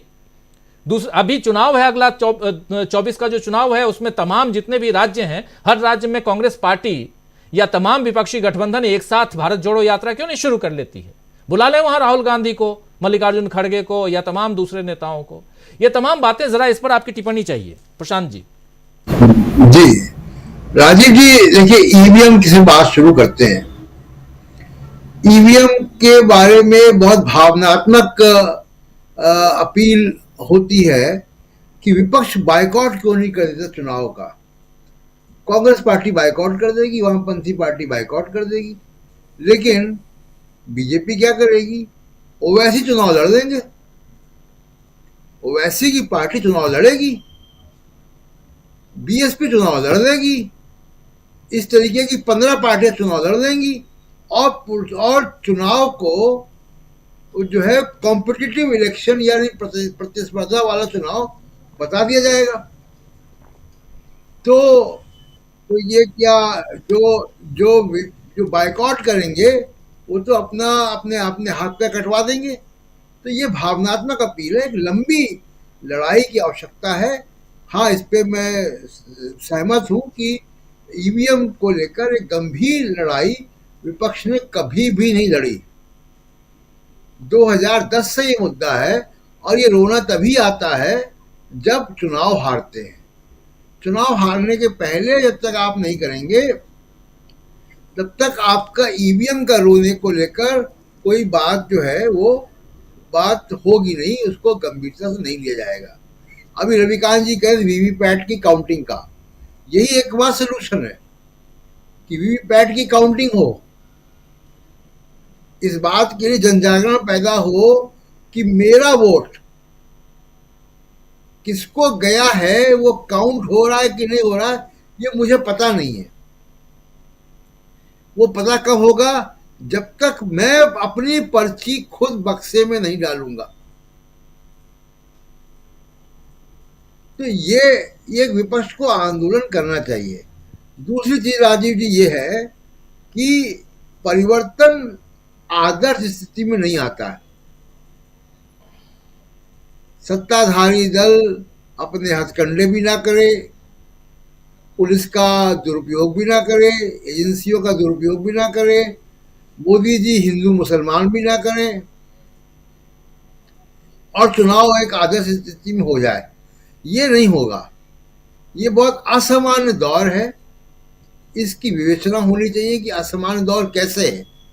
कभी राजीव जी आप बताइए कि हमने तो इतने साल पत्रकारिता कर ली, उसके पहले भी हम राजनीतिक घटनाक्रम को करीब से देखते रहे, पत्रकारिता के पहले भी हमने आज तक नहीं देखा कि मीडिया विपक्ष से सवाल करता हो, सरकार से सवाल न करे। और मैं गारंटी के साथ कह सकता हूं राजीव जी, मोदी जी 24 घंटे सरवाइव नहीं कर सकते एक निष्पक्ष मीडिया को। 24 घंटे। ये 5 टीवी चैनल अगर एजेंडा बना लेंगे, जैसा एजेंडा वो राहुल गांधी या विपक्ष के प्रति बनाते हैं, मोदी जी सरेंडर कर देंगे। जी। क्या पता सत्ता में भी ना रह पाए। तो ये सबसे महत्वपूर्ण बात है कि इस स्थिति को विवेचना करनी चाहिए कि कौन, ऐसा क्या बात हो गई कि जो मीडिया जो है वो सरकार के साथ खड़ा है। ऐसी क्या बात हो गई कि जो बुद्धिजीवी है तमाम सारे, और खासकर बहुत साफ तौर पे कहूं कि हिंदू अपर कास्ट इंटेलिजेंसिया, वो इनसिक्योर हो चुका है। चाहे वो सुप्रीम कोर्ट में बैठा हो, चाहे वो मीडिया में हो, चाहे वो ब्यूरोक्रेसी में हो, चाहे वो किसी भी इदारे में हो, उसको हिंदू राष्ट्र चाहिए। उसको भारत का संविधान नहीं चाहिए। उसको डेमोक्रेसी में इंटरेस्ट नहीं है। उसको मोदी चाहिए। इसको बहुत ही साफ ढंग से कहना पड़ेगा हम लोगों को। एक बात। दूसरी बात यह कि देखिए, विपक्ष के पास मुद्दे क्या है? सामाजिक न्याय का मुद्दा है। मोदी जी वहां नहीं जा सकते। जाति जनगणना के मुद्दे मोदी नहीं जा सकते, लेकिन उसको आत्मसात करना पड़ेगा। अभी आपने कांग्रेस की एक लिस्ट दिखाई। क्या हम आप दावे से कह सकते हैं कि जो बात राहुल गांधी कह रहे हैं, सामाजिक न्याय और रिप्रेजेंटेशन की बात, 90 सचिव और 3 ओबीसी, क्या वो बात कांग्रेस के इस रिशफल में दिखाई दे रही है? आत्मसात करना पड़ेगा आपको सामाजिक न्याय की फिलॉसफी को भी, तभी होगा। और दूसरी बात को कि राजीव जी, अब ये क्योंकि ये लगातार ये बहस चलने वाली है, तो बहुत सही बातें मैं करूंगा, लेकिन समय का अभाव है। सिर्फ एक बात मैं आखिरी कहूंगा कि देखिए, आदर्श स्थिति नहीं होगी, पहली बात। दूसरी चीज, ये कॉलर जो है ना, गंदा होना पड़ेगा। ये कलफ लगे कुर्ते, एसयूवी, चमकती हुई सैंडलों से नेतागिरी नहीं होगी इस दौर में। इन विधानसभाओं के चुनाव के पहले मैं उत्तर प्रदेश के 10 जिलों में गया था, और 10 जिलों में जाकर मैंने देखा था, पूर्वांचल के 10 जिलों में, और 10 जिलों में जाकर मैंने देखा था कि बिल्कुल परिवर्तन की गुंजाइश है अगर विपक्ष कोशिश करे तो। ऑटोमेटिक कुछ नहीं होगा, करना पड़ेगा। दूसरी चीज की जो बुद्धिजीवी इस तरफ है, जो लोकतंत्र के हिमायती हैं, जो संविधान की रक्षा करने वाले हैं, जो संविधान परक बुद्धिजीवी हैं, उनको अपनी विवेचना के तरीके बदलने पड़ेंगे। उनको सराउंड साउंड में नहीं आना पड़ेगा। मान लीजिए कि 2022 के उत्तर प्रदेश चुनाव को देखें, मैं एक ही एग्जांपल देके अपनी बात खत्म करूंगा। 2022 के चुनाव को देखें आप, विधानसभा के उत्तर प्रदेश के, बीजेपी की 50 सीटें कम हुई हैं। बहुत प्रचार होता है कि 80 करोड़ लोगों को मुफ्त अनाज दिया जा रहा है, मुफ्त अनाज से वोट मिल रहे हैं। सबसे गरीब जिलों से बीजेपी हारी। और पश्चिमी उत्तर प्रदेश, जो कि थोड़ा संपन्न है, पूर्वांचल से काफी संपन्न है, वहां से बीजेपी जीती है अधिकांश सीटें।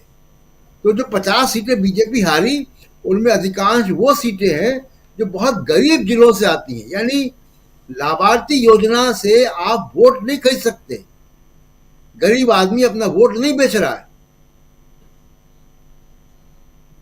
बिल्कुल। तो इसको समझना होगा कि हमारे बुद्धिजीवियों को भी, कि हम विवेचना भी कैसे करें। राजीव जी, बिल्कुल। ये जो अभी जो 5 राज्यों के चुनाव हुए हैं, इन 5 राज्यों में से खासकर जो हिंदी पट्टी के राज्य हैं, इसका एक इसकी समीक्षा देख रहा था मैं। जाति आधारित जो वोट किधर कैसे गए हैं, क्लास वाइज जो अलग अलग क्लास हैं, जिसमें सवर्ण हैं, जिसमें ओबीसी है, जिसमें आदिवासी हैं, जिसमें अल्पसंख्यक हैं, और ये मुख्य रूप से 4 हैं, शायद एक और छूट रहा है कुछ। तो ये इसमें सवर्ण और ओबीसी, इन तीनों राज्यों में बीजेपी को सबसे ज़्यादा वोट इन दोनों ने दिए हैं। और अल्पसंख्यक, हाँ, और आदिवासी और दलित छूट रहे थे। दलित, अल्पसंख्यक, दलित और आदिवासी, ये तीनों जो हैं, ये सबसे ज़्यादा इनके वोट कांग्रेस को गए हैं। यहाँ पर बीजेपी पिछड़ी है।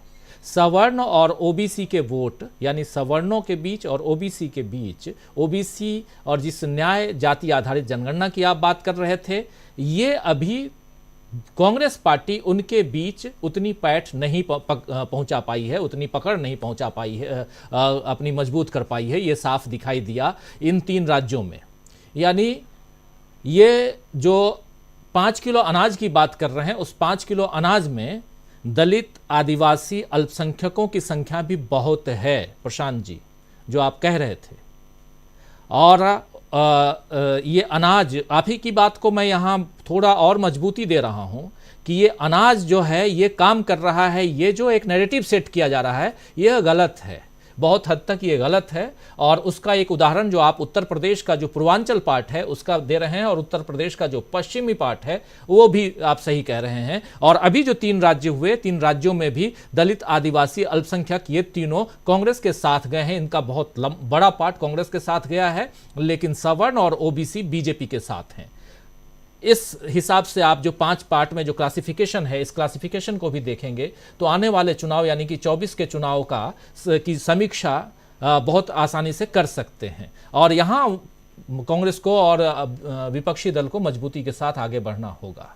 प्रेम कुमार जी, क्लोजिंग कमेंट के लिए आपके पास आना चाहता हूँ प्लीज़। बहुत समय हम लोग ले लिए, और बहुत शुक्रिया कि आप मुख्यालय से बाहर हैं, दिल्ली से बाहर हैं, फिर भी जुड़े हुए हैं समय निकालकर, इसलिए भी। तो क्लोजिंग कमेंट और बहुत इंपॉर्टेंट चर्चा हम लोग कर रहे हैं। पता नहीं शायद विपक्ष के लोग देख रहे होंगे तो उनको बातें समझ में आ रही हैं कि नहीं आ रही हैं, लेकिन बहुत इंपॉर्टेंट चर्चा इसलिए भी है कि आंदोलन खड़ा करना होगा आपको।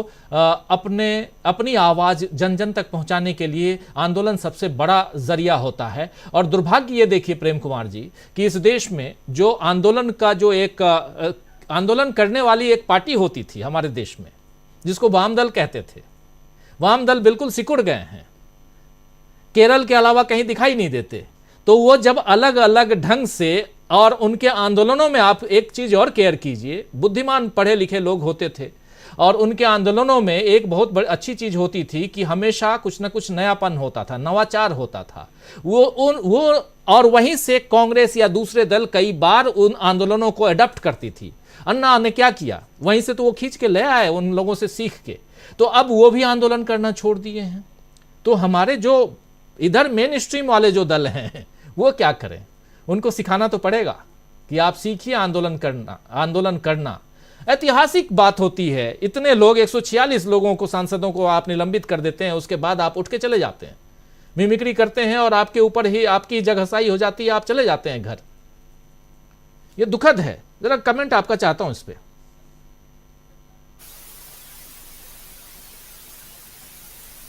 अनम्यूट कर लीजिए प्लीज अनम्यूट कर लीजिए।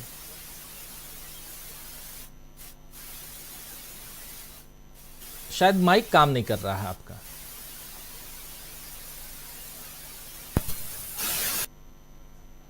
ईयरबड एक बार लगा लीजिए, शायद आउट हो गया है क्या?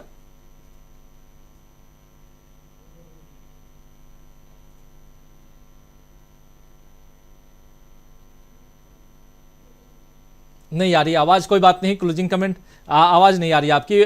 दीपक जी जरा आपसे ही क्लोजिंग कमेंट करते हैं जल्दी से। जी, निश्चित रूप से आंदोलन के मामले में कांग्रेस और इंडिया गठबंधन सारे ही पिछड़े हुए हैं। देखिए, कम से कम और नहीं तो इतना तो कर ही सकते हैं कि अगर कोई भी एक बात उठाई जाए तो क्यों नहीं उसके इंडिया गठबंधन के जितने सहयोगी हैं वो एक साथ क्यों नहीं अखबारों में जा सकते, क्यों नहीं। देखिए, ऐसा नहीं कि 100% जो है मीडिया पर जो है वो कोई भारतीय जनता पार्टी का कंट्रोल हो गया है। कम से कम मुझे ऐसा लगता है कि 35-40% जो है अभी भी स्वतंत्र है। हमारे जैसे लोग जो है, बहुत सारे और चैनल है या जो बहुत सारे यूट्यूबर्स हैं वो अपनी बात कर रहे हैं, बहुत सारे लोग छोटी छोटी रील्स बना के अपनी बातें कर रहे हैं। तो इस चीज को कहीं ना कहीं आपको पकड़ना पड़ेगा। दूसरा, देखिए, जो कांग्रेस का जो फेरबदल हुआ है इस पे आप याद कीजिए, पिछले समय कुछ समय पहले 2-2.5 साल पहले जिस समय कांग्रेस के 12 राज्यसभा सांसदों की सीटें खाली हुई थी तो वापस किसको भेज दिया गया है? वही घिसे पीटे चेहरों को। अब आप इसमें देखिए, जैसे राजीव शुक्ला है, राजीव शुक्ला का क्या योगदान है जो उन्हें बार बार हर जगह भेज दिया जाता है? आपको कहीं 4 कदम भी चलते नजर आए इस पूरे भारत जोड़ो यात्रा में या इसको स्ट्रेटेजी प्लान करने में? अब जो कांग्रेस के अंदर जो एक नया खून बह रहा है उस खून को आप सामने लाइए। क्यों नहीं इन लोगों को कमान दी जाती? अब सचिन पायलट जिन्होंने वहां पर इतना कुछ किया राजस्थान में, अब वो छत्तीसगढ़ में आ गए हैं। तो मुझे इस रिशफल में कोई नई बात नहीं नजर आ रही। तो ये बहुत सारी चीजें जो निराशाजनक है। अब तो कांग्रेस को एक केवल कांग्रेस को नहीं, इंडिया गठबंधन के भी जितने सहयोगी दल हैं उन सबको बहुत ही सावधानी पूर्वक और बहुत ही रणनीतिक कुशलता के साथ जो है आपको कदम रखने पड़ेंगे। वरना इसमें कोई शक नहीं है कि 2024 के बाद पता चला कि आप मेहनत भरपूर कर रहे हैं, सड़कों पे दिख रहे हैं, लेकिन उसके बाद भी जो है नतीजे जो है वो आपके पक्ष में नहीं आएंगे, उसी तरह जिस तरीके से छत्तीसगढ़, मध्य प्रदेश और राजस्थान के आए थे। मुझे ऐसा लगता है कि कांग्रेस को ही नहीं, इंडिया गठबंधन को मिलकर एक तो सड़कों पर और उसके अलावा एक तो प्लान होता है जो बैठकों के साथ लगातार इनको मिलना पड़ेगा। अब आप देखिए, जून 2023 में इंडिया गठबंधन की बात शुरू हुई थी और अभी तक जो है केवल 4 या 5, लगभग 6-7 महीनों में 4 या 5 ही मीटिंग हो पाई है। तो ये गति जो है ये संतोषजनक नहीं है। तेजी करनी पड़ेगी, सक्रियता बढ़ानी पड़ेगी और आपका विजिबल जो चेंज है पूरे के पूरे गठबंधन में दृश्यमान होना चाहिए, दिखना चाहिए कि आप कुछ कर रहे हैं। ये दिखाई नहीं देगा तो माना जाएगा कि आप कुछ नहीं कर रहे हैं। ये जो नैरेटिव बना है कि गठबंधन स्लो है, नहीं कर रहा है, तो उसका कारण यही है कि आप वाकई स्लो हैं। अगर आप काम कर रहे हैं तो बहुत तेजी से आइए सामने और अपने आप को कम्युनिकेट कीजिए और रिकनेक्ट कीजिए लोगों से। और अब तो सामूहिक तौर पे आपको करना पड़ेगा, अकेले अलग थलग होकर आपका काम नहीं चल सकता है। राजीव जी, ऐसा मुझे लगता है। बिल्कुल सही कह रहे हैं आप। और हमारे एक साथी लिख रहे हैं, राज हैं, 100 बीमारियों की एक ही दवा है, बैलेट पेपर से चुनाव। ये बीमारी की दवा भी पता है लेकिन दवा लाएगा कौन यही नहीं पता है। यही दिक्कत है। सबसे बड़ी दिक्कत यह है कि इस बीमारी का इलाज कौन करेगा, डॉक्टर कौन है ये पता नहीं है। और डॉक्टर भी हमको पता है लेकिन डॉक्टर कितनी मुस्तैदी के साथ अपने बीमार का यानी कि अपने मरीज का इलाज कर रहा है, ये सबसे ज़्यादा ज़रूरत है। प्रशांत जी बीमार हैं, डॉक्टर के पास जाते हैं और प्रशांत जी का इलाज हो रहा है, जल्दी से ठीक होंगे। अभी देखिए, सप्ताह लगभग 10 दिनों तक हम लोगों के बीच बैठ नहीं पाए थे, अब कम से कम बोल तो पा रहे हैं, बैठ पा रहे हैं। तो यहाँ इनका इलाज हो रहा है तो ये दिख रहा है। लेकिन बैलेट पेपर से चुनाव हो, ईवीएम का इलाज कौन करेगा ये सबसे बड़ी बात है। ईवीएम पर प्रस्ताव पारित कर देने मात्र से काम नहीं चलेगा, और 2024 के जून में जब हम बैठकर ऐसे चर्चा करेंगे और ईवीएम रोएंगे, तो फिर वो आज से ही उस चीज को रिपीट क्यों करें? आज से ही रोना शुरू कर देते हैं, वो बात तब क्यों करेंगे? रोना आज से शुरू करते हैं क्या प्रशांत जी? आज से रोना शुरू करें, ज्यादा अच्छा है। आज से आंदोलन की जरूरत है। अगर नहीं ईवीएम पसंद है और लगता है तो उसका जो विकल्प आप दे रहे हैं कि बैलेट पेपर हो, उसका विकल्प आप दे रहे हैं कि वीवीपैट से जो पर्ची दिखाई देती है, निकलती है, अंदर चली जाती है पर्ची, उस पर्ची को आप हाथ में दीजिए, वोटर के हाथ में। अब वोटर खुद डालेगा उस बॉक्स में। आपने ये सारा सुझाव दे दिया। ये सुझाव हम लोग भी अपने जरिए कई बार रख चुके हैं। ये ऐसा प्रस्ताव अगर आप दे रहे हैं और सामने वाला नहीं मान रहा है, तो अपनी बात मनवाने के लिए आपके पास क्या है? इस देश में कई सारी बातें मनवाई गई। किसानों ने 13 महीने आंदोलन करके अपनी बात मनवाई कि नहीं मनवाई? ये सबसे बड़ा एग्जाम्पल है। 13 महीने पड़े रहे और आखिर में मोदी जी को आके कहना पड़ा कि मेरी ही तपस्या में कहीं कमी रह गई थी। तो क्या ये इसके लिए आप बाहर नहीं निकल सकते? 6 महीने निकल के देखिए, चुनाव आयोग आएगा आपके सामने, लेकिन इसके लिए एकजुट होना होगा। प्रशांत जी कुछ जोड़ रहे हैं? जी देखिए, कांग्रेस को कौन बताएगा कि आंदोलन क्या होता है? कांग्रेस आंदोलन से निकली हुई पार्टी है, लेकिन कलफ लगे कुर्तों से आंदोलन नहीं होता भाई। बिल्कुल सही कह रहे हैं आप। आंदोलनों से निकली हुई जिस पार्टी ने इस देश को आजादी दिलवाई, इस देश की आजादी में कितनी आहुति दी, जो उस दिन धनखड़ साहब कह रहे थे मैं अपनी आहुति देने के लिए तैयार हूं, वो क्या जाने आहुति। एक कांग्रेस पार्टी जानती है कि कैसे आहुति होती है, और हम लोगों के समकक्ष लोगों ने देखा है और इतिहास में दर्ज है। महात्मा गांधी, इंदिरा गांधी, राजीव गांधी, ये तो तत्काल आफ्टर इलेक्शन, आफ्टर आजादी है। 1947 के बाद की आहुतियां हैं ये। ऐसी आहुति अगर कांग्रेस ने दी है तो फिर इस कांग्रेस पार्टी को आंदोलन बताने की जरूरत नहीं है। मैं जानता हूं छोटी मुंह बड़ी बात हम लोग कर रहे हैं, लेकिन बात यही है कि सड़क पे आना पड़ेगा, और कांग्रेस की तरफ सब देख रहे हैं। 28 दलों के नेता, 27 दल जो उनके साथ जुड़े हुए, वो भी देख रहे हैं। तभी तो मल्लिकार्जुन खड़गे साहब को प्रेस कॉन्फ्रेंस करने के लिए कहते हैं, तभी तो ममता बनर्जी कहती हैं कि हमारा नेता मल्लिकार्जुन खड़गे हो और उन्हीं वही प्रधानमंत्री बने। ये तमाम बातें क्यों आती हैं? तो इन चीजों को समझना होगा और इस पर एक गंभीर चर्चा छेड़ने की जरूरत है और इसको जन जन तक पहुंचाने की जरूरत है। और कुछ मत कीजिए, अगर यही ईवीएम के मुद्दे को, इस मसले को अगर आप ले जाते हैं जनता के बीच, तो आप देखिए 40%